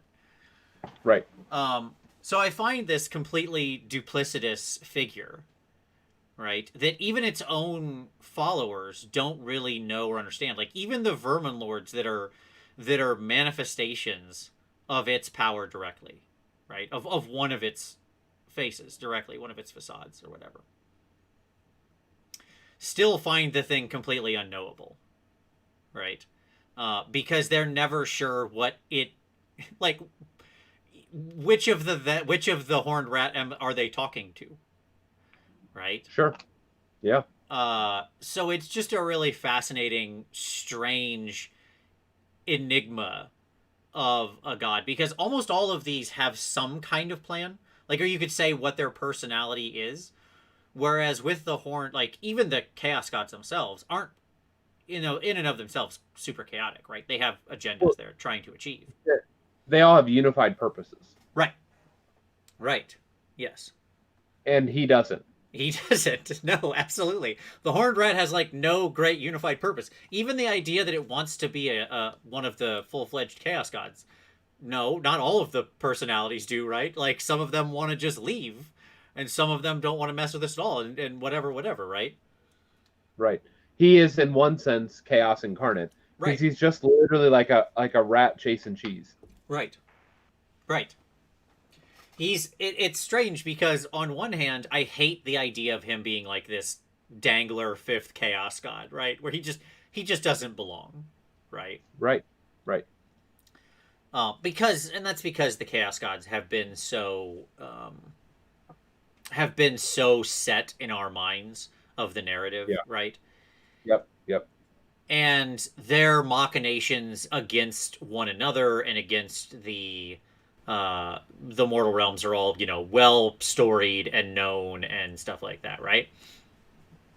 Even knowing you're dealing with one of the Horned Rat's machinations is often tough, right? Right. And it as a thing embodies chaos more than any of the chaos gods by far, and yet Sure. he doesn't Sure. feel like he should be in chaos. He feels like he should be part of uh Destruction. honestly, not even that. No, because the Horned Rat builds stuff. He builds lots of stuff. He loves creation. What some of his personalities do, right? Like some of the Horned Rat's personalities love creating big Skaven cities and warrens and love fostering invention and innovation, right? That's one of the aspects of the Horned Rat is the drive after creation and innovation. Now, some of it's also like destructive and war and disease and things that are just completely antithetical to civilization, right? But that's just it. He's, yes, it's all of those things in this one being. That's why it's perfectly chaos, right? It feels like it should just be its own faction. Like, Skaven don't belong in chaos, but they don't belong anywhere else either. They're just their own thing. They're independents. Yeah, yeah. They're just this. That doesn't mean they're mercenary. It just means they're unaffiliated is what it needs to say above him, right? Like, nah. Right? We're all good here. Right, exactly. Like there's what was Groucho Marx's, famous comment, I'd never be part of any club that would have me as a member, right? Right. That's exactly the Horned Rat right there. He shouldn't be in any club that would have the Horned Rat as a member. So, yeah. And I think that in the end, obviously, we should never have a fig for this. The Vermin Lords are fine. They're a great representation. Good enough. Right. Right. Okay. Anything else you want to say about Mr. Horned Rat other than obviously he has the best children and Skaven are cool? No. And I can't wait for Broken Realms 6 or the launch of 3.0 when we get the relaunch Skaven line a la the Necrons of this year. Continue, John. The fact that we have null holes. Follow me down this null hole. I'm ready. So the premise of null hole is that they've tunneled through reality. And so the null holes are literally traveling between realities, right? Yep. And there's a sense in which that's where the Horned Rat dwells. Yeah, in between. Yes. He is the in between. He is the god that's in your walls. Right. Yeah. Doesn't belong in any of the realms. Doesn't call any of the realms home. Right. It's always just the in between spaces. Right. Right. Yeah. The neglected. Yeah, and so there's a sense in which he embodies that reality. Yep. Absolutely. All right. Cool. Yes, he is a classically great god, and as I said, anytime we want to relaunch that whole Skaven line, I'm in. This one might be a quick one. Let's talk about Grimnir. You already mentioned him some. I did. This is pictured here the moment slightly before his death, or whatever, in as much as he can die, where he's fighting Volcatrix. And he exploded. He sploded. And now, as I mentioned, his followers have a Underpants Gnomes plan to go around and find the pieces of him and probably eventually somehow put him back together, whatever that means. Okay. This is your guy, Tom. You're the one who decided to do this naked baby army. What do you think about this guy, narratively? I mean, gods money can't be gods. Well, there's a major portion of this country that would disagree with you, but at any rate, right. But continue. That's what we're talking about here, right? Realmstone. Functionally, they're worshiping Realmstone. Sure. Obviously, an Akshi Urgold isn't Realmstone, but it's in the same space. I don't know. This is one of those narratives that it just I just honestly personally ignore. The fact that your god exploded? Yeah, I that didn't happen. Sure. Nope. Sure. Nope. But it Like did. See, I have the picture of no. it right here, Tom. This is 5 seconds before he explodes, right here. I mean, that's what the legends say. Oh, okay. Yeah, like I don't. Nope. Nope. Like because Grimnir, like Grotech, right? That's his name. Gotrak. Or Gotrak. There we go. Yeah. He became Grimnir. Like that was the culmination of his storyline with end times and all that. Like he is Grimnir. Period. He is. Okay. He is. Like that's what happened in the lore. Gotrek is wandering around the realms. Yep. Sure. Sure. Being like So certainly a character who's horribly frightening. Yes. Who could kick the pants out of most of these people we've talked about. Yes. yeah, like in the right point range, ironically enough. Like he's Grimnir. Like Sure. he's not, but he is. Sure. Um, I don't know. Narratively, Like he's much more interesting. he's super interesting. Like I don't know. I don't know what to make of the Grimnir storyline, honestly. Yeah, I couldn't find a good picture of Grungni, however you say his Yeah. name, because it's just like Sir not appearing in this film. This guy, whatever his story is, Yeah. like he shows Yeah. up in some of the background lore of like he helped Sigmar build stuff, and then Yeah. he started with the he's kind of part of the architect of the forges and stuff, and then he just kind of he pissed off, and nobody knows what's up with him or whatever, right? Um, but Grimnir we get a lot more story of, and obviously we have his children quite directly manifesting in the world, as you mentioned, Right. right? Right. Through the Fire Slayers and everything with Urgold. Yep. My argument with this guy is, I agree with you. Who cares? This is like the most boring god story. Like it's cool he battled a giant worm and exploded. But then why do they like keep the Magmadroths around to ride on? Well, because If that's they're the deal. If your god is, you didn't know that was the deal. If your god explodes, killing another type of creature, then that creature is bound to your species forever. That's how that works. I just That's in that's in the Age of Sigmar bylaws.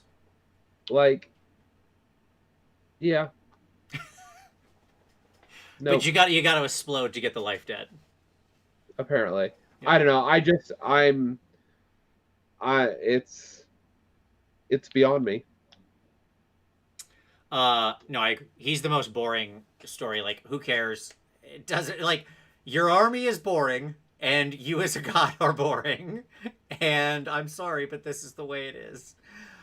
You're right though that Gotrak is a cool character. Like, I didn't think that they would actually do fun stuff with Gotrak because I generally am not a fan of bringing dead old world people back into the Age of Sigmar. But actually, Gotrak has had some quite interesting stories as he rolls around in the Age of Sigmar, and so I think that he is certainly the inheritor of what this god represents. Thematically, narratively, and the and he is actually a compelling character. So fine, eventually just promote that guy all the way up. So like the question to me is like, it seems that Gotrek, so either he is a god or he's not. I mean, he seems not to be. I'll say by all accounts of what we have in the story. Sure, and that's fine. Then Grimnir's probably just dead, and we can be okay with that.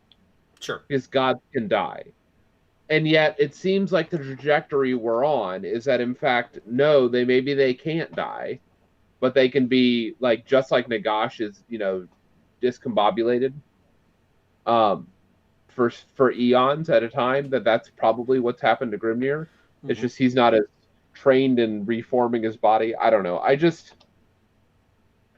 It's one of the stories that like it's not something that I can relate with. Okay, fair enough. Yeah, I mean, the fact that Gotrek gets to be, again, it's as I mentioned, it has nothing to do with power because Gotrek is outrageously powerful, right? Like he is a Superman within the realm of this Yes. within the Age of Sigmar. Like he is quite very much Superman, right? Unstoppable by nearly anything that isn't a god. He's probably closer to a Wolverine. Wolverine can't kill like Gordrak can kill. Gordrak can punch a hole in most of the gods, so that's Yeah, but Gotrak has plot armor like Wolverine does. Sure. But my point is that so power alone doesn't define the ability to be interesting, right? Because Gotrak is fascinating and does have cool stories and interesting associations with other characters that he gets and stuff like that. He's got another new novel coming out soon, which looked pretty cool. Him against Gits. Going against some Gits, which I feel bad for the Gits. I hope they've got all the nets. Better get a lot of nets. I saw that and I was like, oh. Yes. Gotrak in Git Slayer. Next episode. Why are there no more goblins in the Age of Sigmar? What happened to all the goblins? What was the Tom? Was it Is it a Dark Sun story of the Slayers? It is, right? Of like this is a Dark Sun thing, right? Where there was in the proto era of Dark Sun, there were like individual beings that chose to go slay all, like to commit genocide, like to kill everything of one particular species. So, like one of them picked pixies and one of them picked this, and that's why some of these races aren't present in Dark Sun, because some of them were actually successful and just wiped out the entire race, Yes. It's why you don't have gnomes. Yeah, why there's no gnomes in Dark Sun is because the one who was responsible for slaying all the gnomes succeeded, right? Right. That's what I think of when I see Git Slayer. I'm like, oh god, what's the end of this road? Like, how many Gits? It's just all of them. Because what he learned is that if he just goes into one Loon Shrine, they're all connected. Oh, there you go. Yep, just found his way into one, and that's it. Mm-hmm. And that's it. Yeah, because like those Loon Shrines are on every battlefield that he can just pop out of. And so he can fight in all the battles ever and kill all the Gits at the same time. Yeah, absolutely. Yeah. The goblins go to call reinforcements out of the Loon Shrine, and just Gotrak pops out and starts rolling up on him like Charles Bronson in Death Wish. Yeah, absolutely. All right, here we go. Next up, let's talk Gordrak. I did not grab. Gordrak. What's that? Gordrak is no more a god than Gotrak is. Yeah, so I picked him because I thought he's definitely not a god. You're absolutely right. Gordrak is not. He is the Fist of Gork, right? Mm-hmm. And he's certainly filling that sort of avatar role, right? And I picked him instead of actually putting in Gorka Morka, just so because I couldn't again find a good picture of Gorka Morka. But Gorka Morka is the god, right? Absolutely the case. Again, largely not appearing in the story. Like narratively, Gorka Morka is fairly uninteresting. He has some cool stuff when he was palling around with Sigmar back in the Age of Myth, and they got into a big wrestling match for 12 days and 12 nights. And then, Sigmar said, okay, Gorka Morka, you and I are buds now, after they had their like moment from Predator or whatever, when they did that. And he said, okay, go tame and kill all the god beasts, right? And Gorka Morka was like, great, I'll go punch big things, right? And so that's what he did. And you just summed up his entire narrative. And that's it. That's the whole story. Like, I can tell the whole story of Gorka Morka like that, right? That's why I didn't really... So, okay, fine, whatever. Gordrak, though, has been interesting and seems like he's primed to do more interesting things. I mean, is it, though? Okay. What does he want to do? Punch big things? Yeah, sure, but he's trying to punch very specific big things. Sigmar? Archaon, sure, headbutt Archaon, he is as uninteresting to me as Grimnir is. Okay. Because it's just simply like, okay, you want to punch things, cool. Sure. Gordrak, you want to kill things, do it, man. Like, If I'm this more guy, let's interested say he in. ends up being successful and knocks down Excelsius, is he more interesting to you or not? Nope, Okay, none, zero. Okay, so guess what? He just did something that a god beast could do. sure, sure. Well, and he specifically used a big god beast head to do it. If he does it, sure. Right, but that's what I'm saying. Like, I just, um, he is. He's just another spoiler that doesn't seem to have real agency. He's just a force of nature. Okay, I'm actually okay So, with that. I don't disagree with you. One of the problems with all of the destruction forces mhm. is that almost all of them have no pathos Character. to them. Mhm. Yeah. Mhm. Yep. If he explodes to defeat a big worm, will he be more interesting? Yes, absolutely, of course. Everybody Well, I knows that mean, the road to interesting is to explode while fighting giant worms. Just look at Dune. Isn't that the whole point of that story? Um the No, I mean, look, the problem with destruction as a whole is that yeah, they just don't have any pathos. Like they are all rar, we're angry, we break stuff. right, That's right. that's it. I've just told the entire destruction narrative. Yep, Right? yep. Uh probably the only exception is some of the like BCR stuff, which actually got kind of interesting in the nature of their fight with the Everwinter and stuff like Yep, that. But I mean, again, that's not a god related story.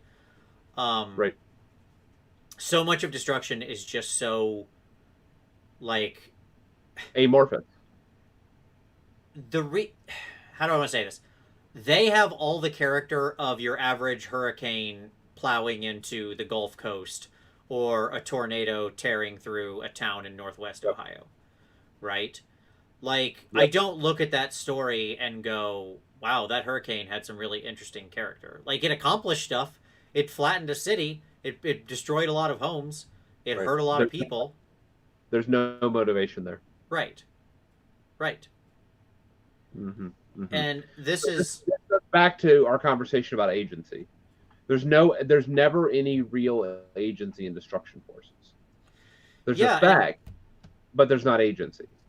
yes, and this is where I feel like I don't think that that necessarily has to be part of what destruction is all about. It's not like built into the nature, and like I've seen some people saying like, well, part of the problem is the grand alliances and stuff like that in the comments. Maybe it is, maybe it isn't, right? Right. Um, and but I don't think that that's a necessary and sufficient component, right?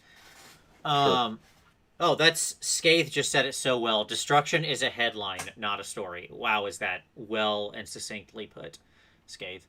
Uh, to me, this isn't a necessity though, right? Like Right. when they Right. put out the big Sons of Behemoth, they could have Right. had them have intelligence and like be on about stuff and trying to accomplish things and like have plots and more than just like, oh, we tried to smash ghosts and then we got scared of ghosts and couldn't smash ghosts and then we got confident again and now we can smash ghosts again, right? Like this is the level of storytelling we're dealing with here.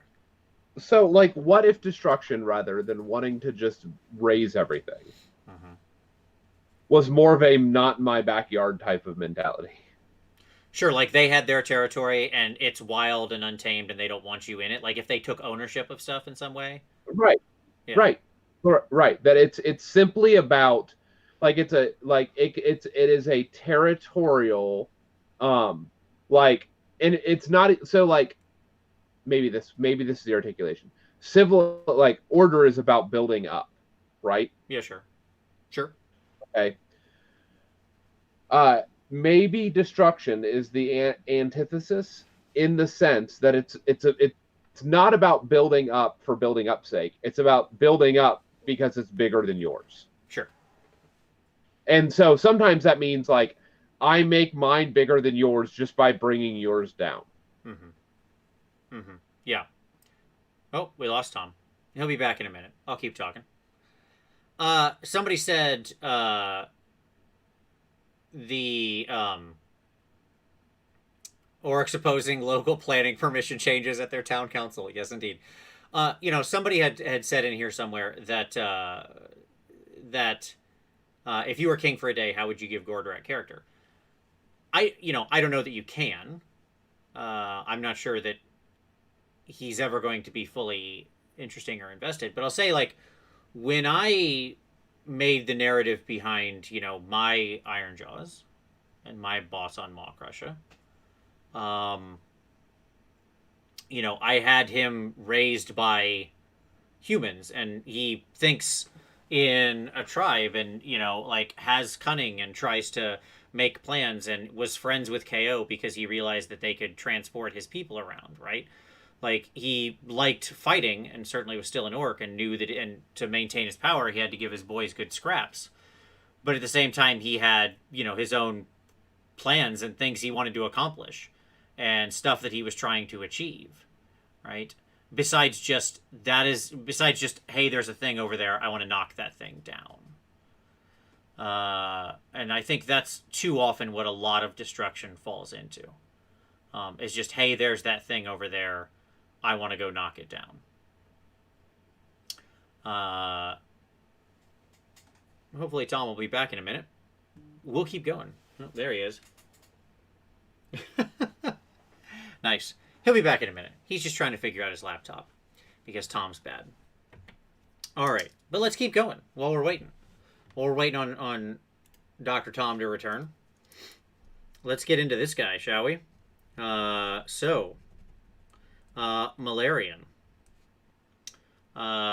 This guy is going to be very interesting. Okay. Sorry, I'm just time-stamping all the god conversation here. This is pretty much the only picture we have of Malerion. We've gotten very little mention of this dude, other than the fact that he is part of the, he has actual power over Ulgu, and he seems like he is in some way combined with his dragon in this artwork. And he has all of these sort of shadow demons that work for him and stuff like that. But he has, sort of plots and plans within plans and plots. And I think narratively, there's not enough to say, honestly, what he's all about, because he has so little influence in the world in any tactile way we can measure. Like, there's been little stories here and there of, like, him gifting the arena to Aesir so he can spy, through the arena. We get stuff like that. But for the most part, he is the backgroundiest of background character. Yes, Malerion is the new name for Malekith, the old king of the, what was the Dark Elves. Somebody asked that question. The reason he looks like this is because apparently when he was remade with his dragon. So, so he and his dragon are like one being now. Hence the shape of his head, and you can see like his body coming down and having that dragon shape like he used to. He clearly was the actual power within Ulgu, not Morathi. And it's notable that in the story, as soon as Morathi actually became a god, she left. Right? Like, she left Ulgu. So she becomes a god, and then the very next day, basically, narratively, right? It wasn't actually the next day, but you understand what I mean. The next day, she shows up in Anvilgard, right, in Akshi, a realm that does not have an active god owning it right now. It should be noted, but is much more a realm of like conflict. The realms that seem to have active gods owning them aren't really the ones where we tend to focus the story as much. So like Alariel and Gairan, the realm of life, or although there's a fair amount there, she's probably the one exception because she is so reticent to get involved. But like Tyrion and Teclis, which we'll talk about in a little while, with Haish, and Malerion with Ulgu, Sigmar with Azir, and Nagash with Shaiish. But then you've got kind of the more wild ones, right? So I think Malerion is the one who, I almost wonder if they don't know what to do with this guy and with him narratively. Like, I think we will eventually get a fig for him. I think, like, much like we've gotten one for Teclis and Alariel and Morathi, and I'm sure we'll eventually get a fig for Malerion as well. But I almost don't want to see his fig, simply because there's this sort of narrative challenge that you can run into when you have a mystery and or a character's coolness defined by being mysterious, right? So Tom mentioned Wolverine earlier, right? How old was Wolverine? When was he born? How old is he? What's his background? For like the longest time, it was a sort of unknown thing, right? And Wolverine was just this enigma. He was just this character, and where he was from was a subject of much discussion, right? And then they ended up writing the story of his origin, where you learn that he was like a little Lord Fauntleroy up in, British Columbia or whatever, and it just wasn't that interesting at all. And it was like, oh, well, now that I actually know what the story is, it's not as interesting as when it was just whatever I could imagine it to be, and everybody had their own version of it, right? And so I worry about that same thing with Malerion. I worry about the situation where there's nothing that can sort of live up to his hype, to his level of like, oh, I'm the Shadow Master manipulation, the Lord of Shadow Demons and secrets, all of my plans within plans can never be challenged. And then it's like, then he comes out and he's just a fig, and he just has an army, and, okay, yeah, cool. You've got Shadow Demons and Shadow Dragons and stuff like that. And he's just a thing, right? Once he's become real, he can't be as interesting, almost, right? Because when he's not defined, he can be anything. And so I think that's part of what can add to his sort of mystery and general interest, right? Is the fact that he is ill-defined at the moment. I'll say, should he get a fig? Yes, obviously. When do I think he'll get a fig? A long time from now.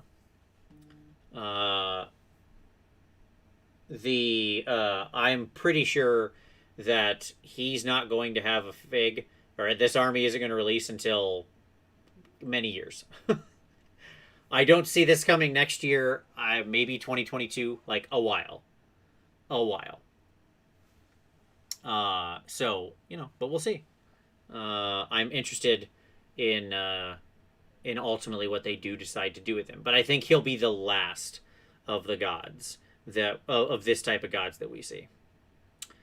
Just because I think that he'll have the biggest challenge of them trying to figure out what they want to do with him. Yeah. If it was like 2032, or if we got through almost a whole nother edition, like if we got to 3rd edition and then we went almost a whole nother release cycle, I wouldn't be surprised. Not at all. I'm just texting Tom here. Yeah, there you go. We'll bring him back in. His audio will probably be bad because I think he'll have to join on his phone, but that's all right. His laptop broke. Isn't that always the way? So hopefully he'll join in here. Let me catch up here with my comments, make sure there's nothing else. If they did a model of that picture you got there, he'd be amazing. I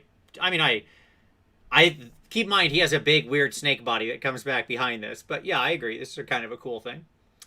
Shadow Demon figs would be so dope, though. I definitely agree with that. I definitely want to see some Shadow Demons. I think back to Shadow Demon in the D&D cartoon, the best minion of all time. So there you go. He went 26 episodes, and the party never knew he existed. That is a great minion right there.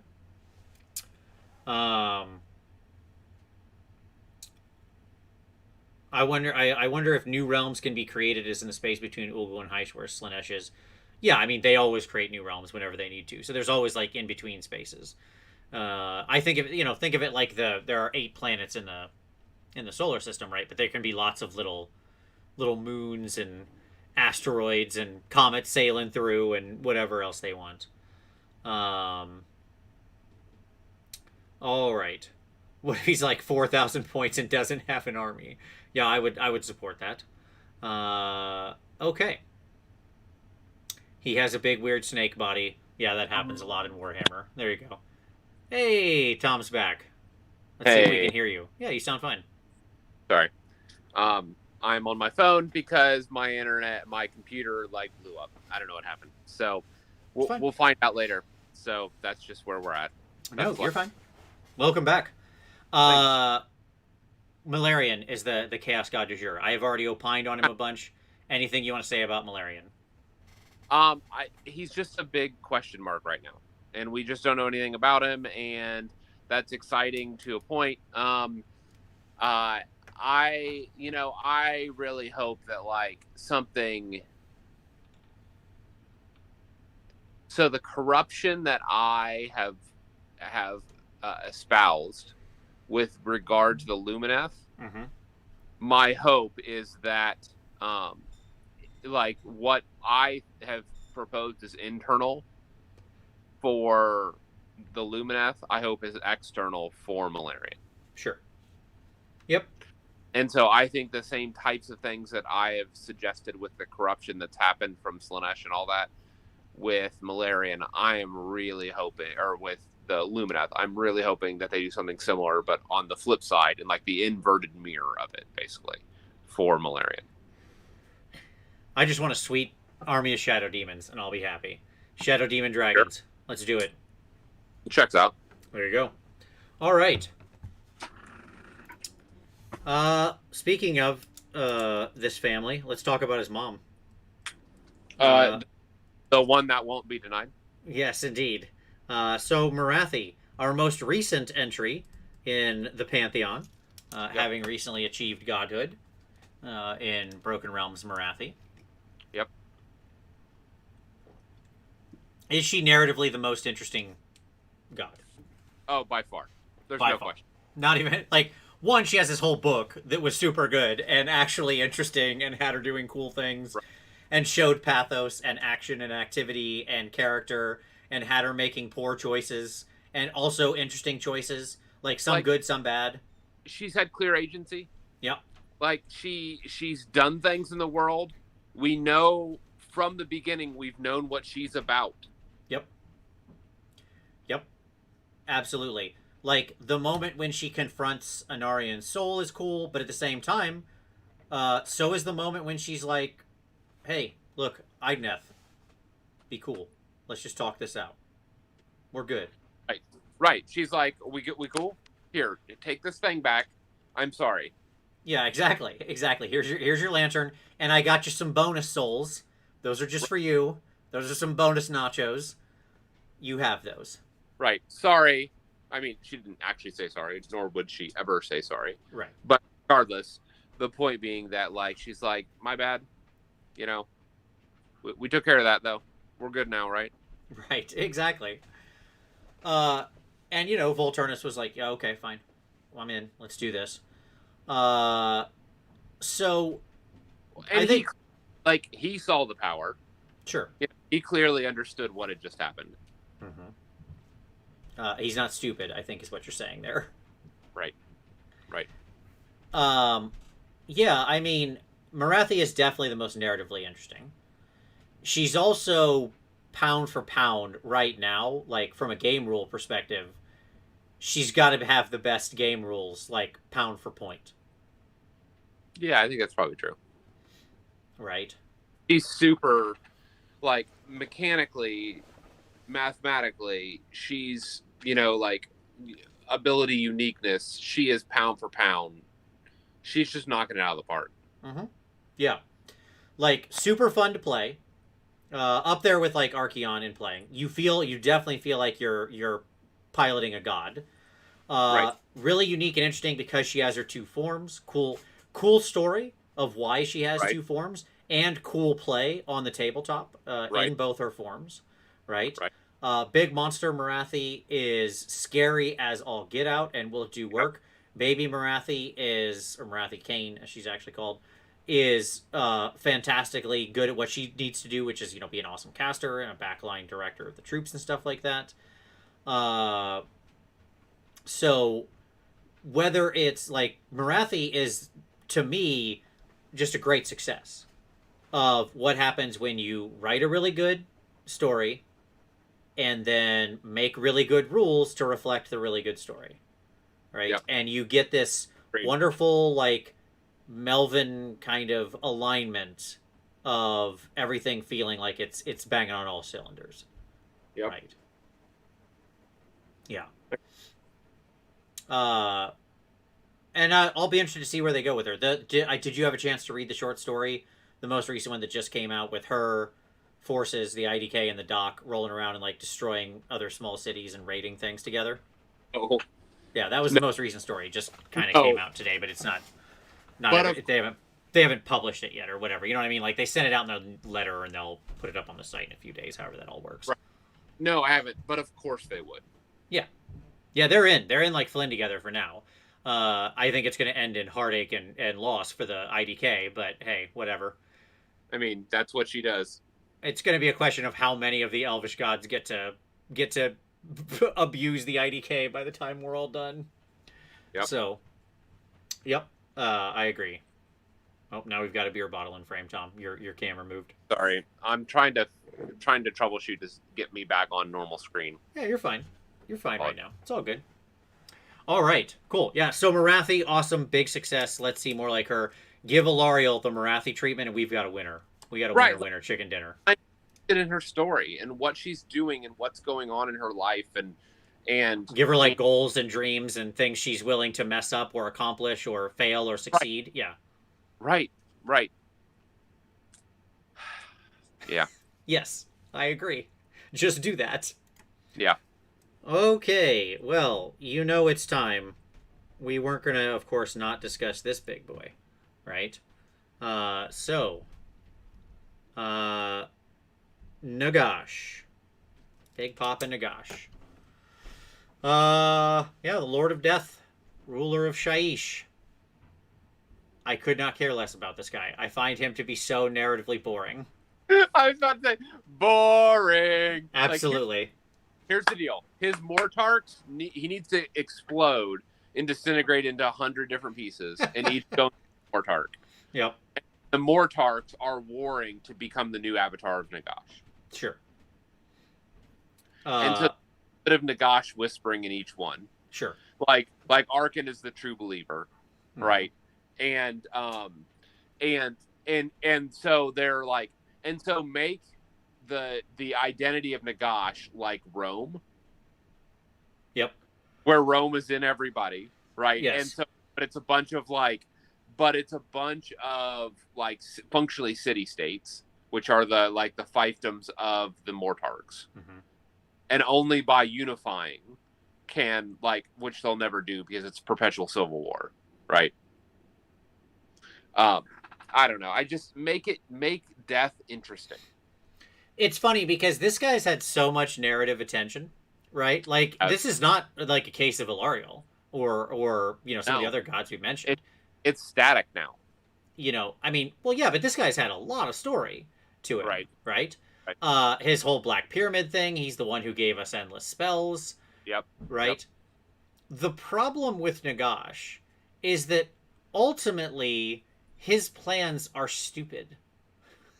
Okay? Like, let me see if I can unpack what I mean by that. Because I know there's a lot of Nagash stands in the audience who are going to really hate what I'm saying here. Okay? Yep. I can't imagine the thumbs down on this episode because of us talking about these various gods. And people really get behind these kind of these characters emotionally. That's true. By the way, if you're watching right now, hit like. I see a couple people already hit dislike. Show them that you don't like that and you hit like. And if you think I'm wrong with Nagash, you can put that in the comments too.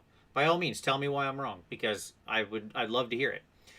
Nagash is on one hand he's interesting because he really has had so unbelievably much focus, right? We're talking about the major motivator of AOS 2. Like he put the story in motion. Yep. He gave us endless spells by screwing up, but still by doing that. To rebuild his Black Pyramid. Yep. He rebuilt his Black Pyramid for the fourth time I can think of. Yes, it's what he does over and over again. We just like to call it the Death Star. Sure.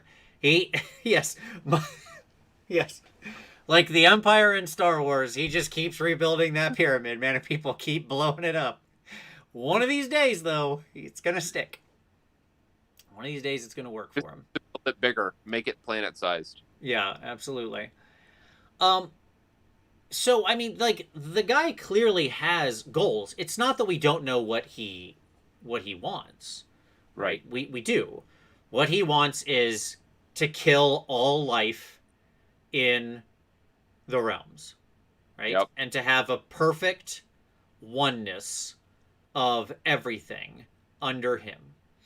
Like a completely perfect, unthinking, unfeeling, endless horde of life. Of unlife, right? Of just everybody being dead. Utter domination and control of all of existence. Right, exactly. A ruthless terrorist organization bent on ruling the world. Like, his plans make as much sense as Cobra to me. Okay? Although he could actually accomplish them. Sure. Like, that's not narratively fun. You know what I mean? Like, the Chaos Gods have some crazy plans, and certainly the ends of their existence isn't like a fun world. Okay? Right. But like, we can look at what happens when the Chaos Gods win. Right. You get Warcry. That's pretty cool. Like, there's a bunch of dudes who dress up in, like, metal and feathers and wear snakes. And Mad Max outfits. And they, like, apparently, when Chaos wins, everybody puts on their Mad Max outfits and has a punch-up in some kind of arena. Like, that is the end game of Chaos. Because in the 8 points, like, before Catacross showed up, right? That was what it was. It was all chaos all the time. They won. It was their realm. They owned it. Everybody there was subservient to them. That was a chaos realm. Right. And it just had internecine, like, anger and frustration and thwarting one another and perpetual intrigue and it became Thunderdome. It was awesome. Right? We built a whole game around it. It was cool. Yeah. Right? Yeah, people are cutting off their own faces and wearing them on their belts. Like, man, this world is nuts, but it's interesting. Right. And for Nagash, his is like is like the loading screen. Yes.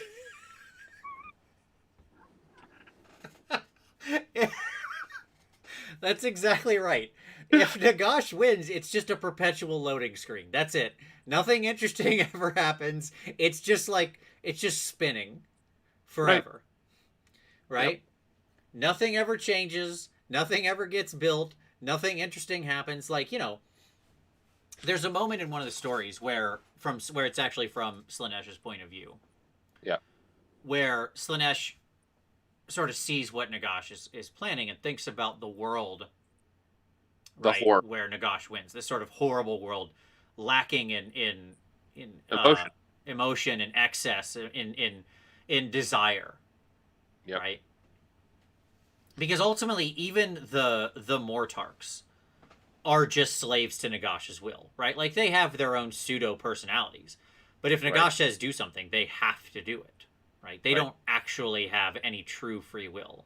They're just extensions of him. Like, if he says this is what you're going to do, if he shows up and flexes his fist, or doesn't even show up, like if he just thinks it, right? They must comply. In the end, they are nothing more than vestiges of him, right? Like, sometimes I won't be thinking and my finger is tapping. Yes. Yeah. Right? But if I consciously think about it for a moment, I can stop my finger tapping. That's just Manfred and Neferata and everybody else, right? they have their own ticks, they have their own leg tapping machinations, but all that is just extensions of who Nagash is. Right. Exactly. Even Catacross, who's, you know, Boldly. who's like interesting Right. as a character, certainly, is still just an extension of Nagash, right? They all are. Right. That's why I love your idea. Like, the idea of Nagash should have been the one that exploded fighting a giant worm, because if all of the Mortarks were parts of him and trying to, like, I think you're absolutely right. That would have been a much more interesting story. Like, who's the true heir? There's the Superman. There's the four Supermen or Rise of the Superman story we need, right? We need the rise of the Nagashes. We live in the world where Vandal Savage won. Right. Like that is the world where Nagash wins. Where everything is just boring. Right. And quiet and still. Yep. Um Because he wouldn't need the Mortarks to be executed on anything anymore. He wouldn't need anything. He would just be sitting there content. Like, that's it. That would be the end of all ambition. Right. In the world where he wins. It's like Daddy Nagash. Like, he is, you know what, he's like the dad of the mortal realms that just doesn't want to do anything. He wants to hit his like vegetable state and go sit on the couch. Right. And stare at the TV. Yep. And want to engage with the world. Right. Absolutely. But he has to get there, and so he just has to murder everything in existence first. Yes. Yes. Let's talk about him in the game. Okay. He's obviously another big, very expensive model. He's also clocking in around the 800 points. At various points in time, I think he's had more swings and roundabouts than any of the other. Man, he has been all over the place. Yep, from like basically unplayable to auto include and everywhere in between, right? Yep. And part of the problem of why he keeps swinging around so wildly is because he shows up in multiple armies in the wrong way. Right? Yep. Archaon, we get like this one remake of him, and then we can just drop him into other armies, and he's fine. He just works. Right? Yep. Like, I can just put Archaon into my Slaanesh army, and I'm ready to go. Right. Nagash, every time we do a new death book, we have to get a new version of his scroll. Right? Wherein we have to make his rules fit to the current conception of whatever that army is. Yep. Right? Yep. And he just never perfectly aligns. Like, what we need is the generic version of him that shows up and is just, like, ready to work with anything, where because he should have, like, 5 armies he can drop into. Well, the problem is the piecemeal design. Like, the problem is that he was designed in a world where a lot of these other things didn't exist. And, like, a lot of factions are done, so to say. Like, Chaos, the gods are done. And so when Archaon got his new scroll, like, he was designed in such a way that he could slot into everything that he's going to need to slot into. The same cannot be said of Nagash. We're still waiting on that vampire army. Whatever that vampire army is going to be, we're still waiting on. We're still waiting on Nagash to, like, make a showing in Nighthaunt. Sure. Like, and that should be the way he works. He should just have, like, a perma-green scroll that works with anything, and you can choose to drop him into OBR, or Legions, or Nighthaunt, or FEC, or new vampire army. Imagine a world where you could simply play Nagash in a Nighthaunt army. Right, sure. Like, I can't even conceptualize. Because they don't have any heroes over 7 wounds. Sure. And actually, like, put him in the middle of that army. Ugh. And by the way, he is full of ghosts, so it's not like it's a huge stretch. Right. Ugh. Yeah, I agree. I think a lot of Nighthaunt players would love to see Nagash show up. Like, again, they're led by a Mortark who is just an extension of him. Yep. What is going on here? The problem is we don't have this, like, perma-green keyword, like, where Nagash would just show up and have the keyword for every army and just be ready to go. And that's how he should have been done, in the same way that when Archaon shows up, he's got Slaanesh, Khorne, Tzeentch, blah, blah, blah, blah, blah, blah, blah, like we mentioned earlier, right? Right. He needs to have OCR. And, like, stop making his abilities tied to the specific army. He gains all spells of the OCR Bone Reaper lore, blah, blah, blah. And I'm like, no, stop that. Stop writing that. Okay? Like, that's what's killing you. Because now it's like, okay, now he works here, but he doesn't work over there anymore. Right. Right? You keep doing this. Like, Yeah. just give him his own spell list that he walks around with. He has all his own books. Right. He should just have, like, these are the 6 spells of Nagash in his freaking books. Yeah. And they should be epitomes of those other things. Yes. Right. Right. You know, and he also can absorb spells from people near him on the battlefield, right? Like, you know, standard Yep. magic So, Dom way, right? you backdoor in everything that he can cast just because of whatever army Right. he's in. He has all the appropriate keywords. He has a mega scroll because it has like 6 spells written on it. Who cares? Fine. You know, we've got mega scrolls. It's okay. You're playing a god, he'll feel like it then, right? He still casts 8 spells. He's Mr. Machine Gun. Like, the solution, the fact that the probably best way to play Nagash is just to Arcane Bolt 8 times. That doesn't feel right. Right? I mean, I'm not crazy there. It's quite the machine gun. It is. But, like, that just doesn't feel like that should be how the God of Death is playing. Yeah. Just a thought. I don't disagree. You know, so, like, if he just has his own big spell lore he brings with him, right? And he still, like, if he shows up in an army, he still gets to take their spells, right? Right. Like, he can still show up and grab the spells out of the appropriate book. He can get 1 or 2 or all. I don't give a crap, right? Like, whatever. Like, we got to manage this to some degree so it's not overwhelming. Yep. But the point is that, like, then no matter what he's in, he's whole. The problem is they keep relying on the book to finish the scroll. Yeah. Whereas Archaon's whole. Right? Like, he's a done deal. He should be. Yeah. So, to me, I hope that at some point here, I'm assuming in March when we get vampires. Yep. That we're going to yet again get another bite at this apple of fixing Nagash, and maybe this is the time we nail it. I mean, that's a profound thought. Look, we've got the template, right? Archaon was out there. We've got the template. Just do that. Yeah. Just make that be a thing. Yep. Okay. Cool.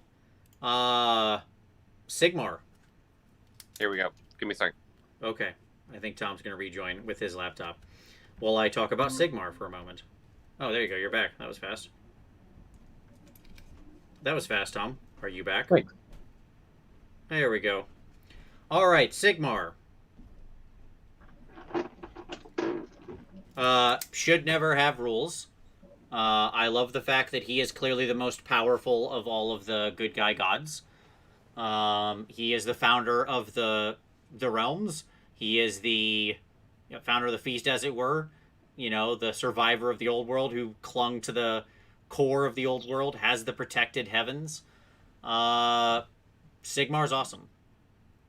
And I think that, obviously, even though you don't tend to see him act too much outside of the Age of Myth, he obviously has had a huge footprint on the world through creating the Stormcast and founding the cities and, you know, really being the bastion of civilization, drawing the pantheon together.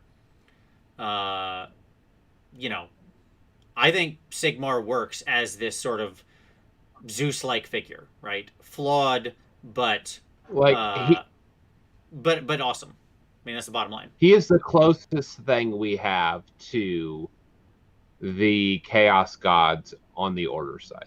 Right. Exactly. Yes. He's, you know, is he up at that level? No, he's clearly still not a Chaos God level power, but he is, you know, but he is potent and frightening. He did this other BS that these other people are doing, like even Nagash and Morathi, like millennia ago.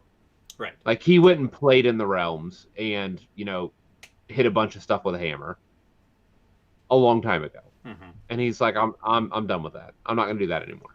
Right. So it's funny because playing Skig, where I'm playing a follower of Sigmar, you know, in the Soulbound game, Uh, Yep. the reality is, I do feel like certainly it's part of it's just like the normal way that I roleplay, where I'm very into my character and that sort of Sure. thing, and I do think from their point of view. But when I'm playing Skig, and when I'm thinking about it from that perspective, I'm like, yeah, my god is better than all the rest of you. Like, that's not in question here. You know, this, like, you following Morathi, like, that's cute. I'm not saying your gods aren't powerful. They are. Right. But I'm Right. the one who's following but they're the not real god. they're not Sigmar powerful. Exactly. Like, yes. Like, that's neat that you think Hades is cool or that you're a child of Persephone. I'm on Zeus over here. Okay? Right. I've got the father of the gods. Right? You're Right, all right. like, enjoy your children, gods. Right? But I Right. got Big Daddy. Okay. Right. And there's a sense in which, like, none of the other gods have created vast armies of immortal warriors. Sure. Yeah. Yeah. It's a pretty good measure. I mean, or like have an entire realm that's completely chaos free. Yes. I mean, other than the Skaven and the walls. Sure. But, Sure. Um, As chaos free as anything can be in the mortal realms. How about that? sure. I mean, what I will say is that, like, if there is a greater god, he certainly sits in that space. Yeah. And for better or worse, even though I hate to even say it this way, I think Nagash should sit in that space as well. Well, he's probably the next level down, right? But he's clearly beneath. But he is. But yes. Right. Of all Like, the yes. existing of the existing pantheons, like we could do like a power ranking. That would be a fun Yep. thing. Joe, if you end up watching this, hey, whoa, do one of your little tier list power ranking things for the gods. I'll send him a note and tell him to do that on one of his Twitch streams. Yeah, I mean, because, like, hypothetically, Alariel should also be up there, Should be. but that's not reality. Right. No, definitely not. And maybe, like, when she gets her stuff together. I don't see Sigmar relying on a beetle. Even if it's a big beetle. Sigmar has thousands upon thousands of immortal warriors, not a beetle. And he gives away his hammer. Mm-hmm. Yes. He doesn't even need to wield it. Yeah. So, yeah, I mean, here's what I'll say, especially when you look at, like, the soulbound, like, powers, that you get, the miracles you get. When you're rolling as a priest of Sigmar, you're like, this is what it feels like to follow a real god. The rest of you people, your little tricks, those are cute. I'm going, like, just the stuff that you're capable of feels like you're worshiping the real god. That's all I'm saying. Sure. That's legitimate. Okay. I don't disagree. Yeah. Okay. So, we're just going to do both of these guys. I should have put them together into one picture because we're going to end out here on both of them. And that is TNT. Their dynamite. TNT. And they'll lose pretty much every fight. That is Teclis and Tyrion. This is where we're going to end out. The brothers. Thank God. So, obviously, one of these gods we've seen, one of them we haven't. One is much more narratively involved than the other. Tyrion has been fairly reticent to be like sort of active in much of the story. He does show up. He talks in some of the stuff that has to do with the other Elvish gods, like when he and Malerion and Morathi are talking. But obviously, Teclis is a huge player in the story. He was one of the worst characters in the old world, and he continues to be one of the worst in the new world, as he continues to think himself too smart for too big for his own britches and too smart for his own good.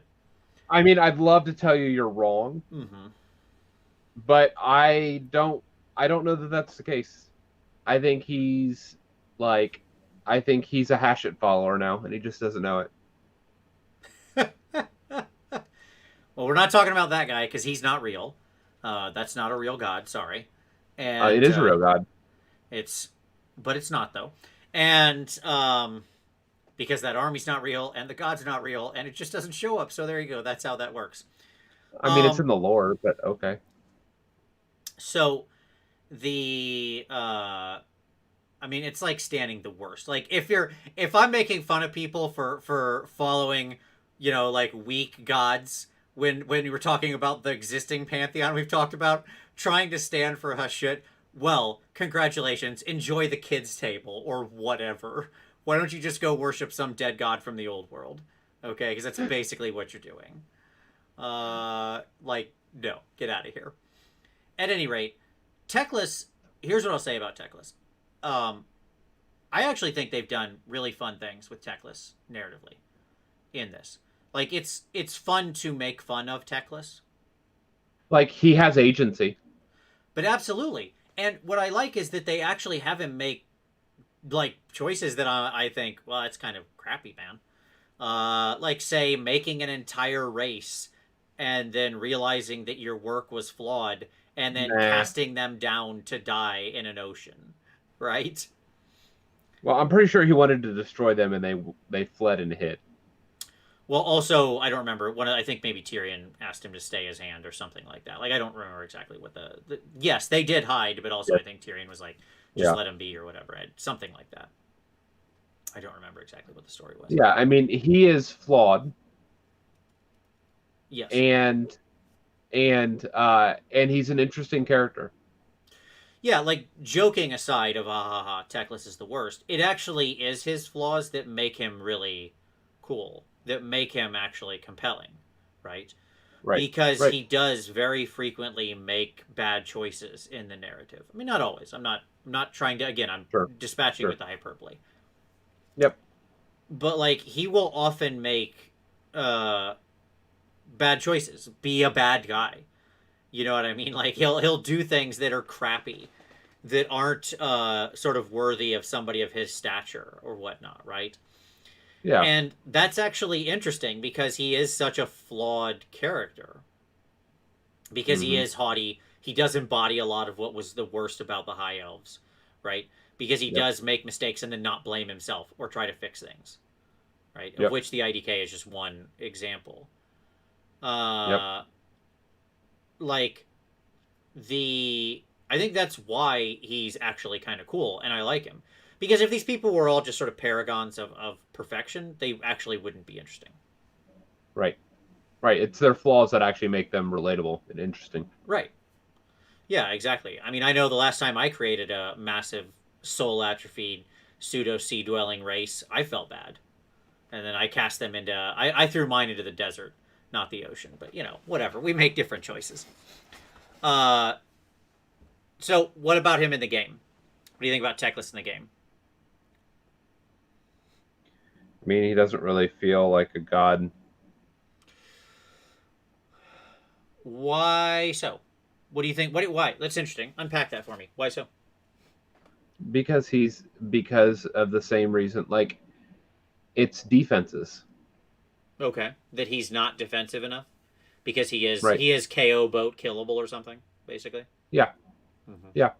Like, if you drop a KO boat on a Nagash, I mean, it can still go either way. Sure. The same with Archaon. You do it on him, and you're picking up that model. Mm-hmm. Sure. No, that's interesting. That's interesting that defense is sort of part of it, right? Because part of what I think you hit on something there that I don't think is totally wrong. Now, obviously, when we're piloting the gods, we're not, it's assumed that these models aren't the god themselves necessarily, right? It's an aspect. It's a shard of their essence. Yeah, exactly. Whatever. Yep. But some part of the gods is defined by their immortality, right? Like that has to be some part of what this means. And so when you play something in the game that's just really tough and very hard to kill and very hard to remove, you do have this different feeling than when you're just like, oh, he's a really good wizard. Like, undoubtedly, he's an amazing wizard, right? Like, so is Nagash. Sure. Yeah, that's interesting. I think from a balance perspective, they did a pretty decent job with him because to make him so magical. I wonder if the right answer wouldn't have been to up his defense a little, but make him like 800 points, like Nagash. Right, like, but the problem is that because of the already high point values on the rest of the elves, that means you get like 7 models. And so they would have had other practical problems and concerns with like taking and holding objectives. Mm-hmm. I mean, at the end of the day, like, I think they did an excellent. So I'm going to divorce 2 things we're talking about here: his godhoodness on the table, and the design and balance. Sure. They did an excellent job of designing and balancing it. Yep. But that doesn't mean that he feels like I'm playing a god when I play him. I can see that. Yeah. Okay. So now he has a commanding presence magically. Yes. But there's a reason why they had to give him Selenar. Yeah, that's fair. I get it. I mean, it's the difference between Nagash and Alariel. Yep. Alariel still has her beetle. Yeah, sure. What is it with these elvish gods and bringing along pets? Because they're not really gods. Well, Morathi has no pet. She's good to go. She has her own pet. She's her own best friend. True. It's true. Yeah. So let's talk Tyrion for a moment then. We'll wrap this up. Tyrion, obviously, I think Tyrion will be the next Elvish god. We'll see. I think we'll see him before Malerion. Malerion. I agree with that.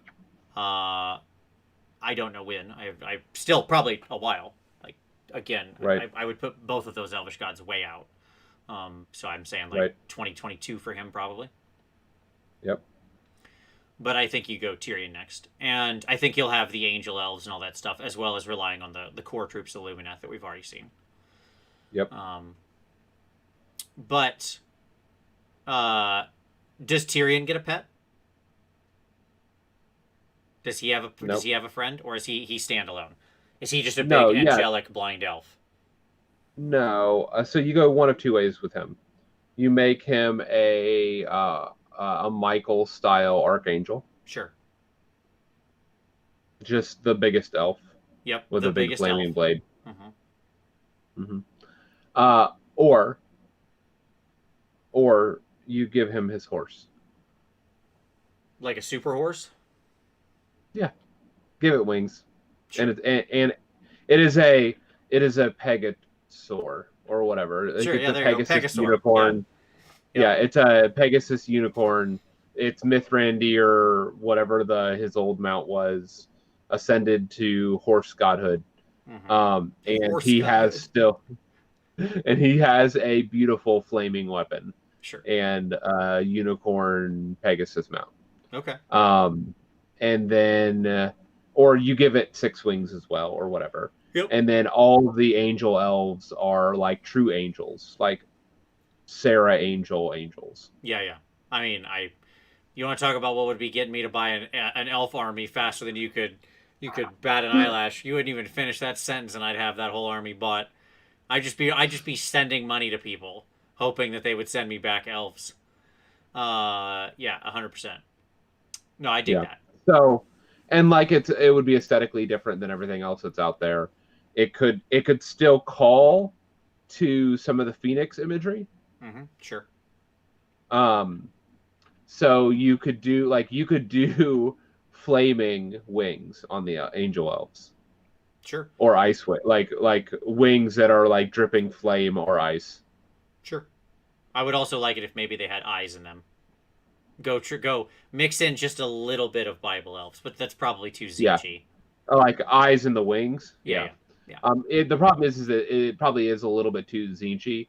I would love if instead they were all blind. Like, and what I mean by that is they all had like all of their eyes were wrapped. Yeah. No, that's a great idea. That would be sweet as all get out. Yes. Like they don't need their eyes. Mm-hmm. Justice is blind. Sure. No, I get where you're going, and I like it. Yes, 100%. I am with that. So I don't know. And that's all assuming he gets a god model. Maybe Tyrion doesn't. I mean, let me say this: of all the elven gods, he's the one I expect to find on the battlefield. Yeah, I mean, that's Um, he's going to get a model. Right. Like, he just will. Yeah. The fact that we've got a L'Oreal, Morathi, and Teclis so far says we'll eventually get the other two. Like, we just can't stop making Elvish gods show up on the table. So, there you go. But we can't seem to get a Dwarven one at all. Well, yep. And, I don't think any of us miss it. There we go. Stop exploding fighting giant worms. All right, at any rate, there we go. That's the discussion. We're all done. Can we briefly talk about God Beasts? No, this is too much. Also because it's very late, and I'm about to die. Okay, that's fair. I accept. Yes, but we will talk about God Beast in a future show. I do want to do a whole God Beast focused episode on some of the history of some of the God Beasts. Because they're the Titans. Yes, absolutely. And you've got a lot of really interesting ones that have showed up in the stories and have been very relevant, both in friendly ways or antagonistic ways. So I don't want to shortchange them. That's the point. No, that's fair. That's fair. All right, folks. Well, very good. Thank you all very much for watching. As always, really appreciate it. Don't forget to hit like down there. Really appreciate it. As I thought, we've gotten a lot of dislikes already, but that's okay. Some people don't love when you make fun of their god that they really like, and that's going to be the nature of the thing. So hit like, subscribe if you haven't already. Tom, thank you, brother, as always. Appreciate it. And as always, to all of you out there, we thank you so much for watching. If you've got your own ideas for which gods are the best and disagree with any of our opinions or want to back any of them up, drop it down in the comments. As always, we'll see you next Wednesday.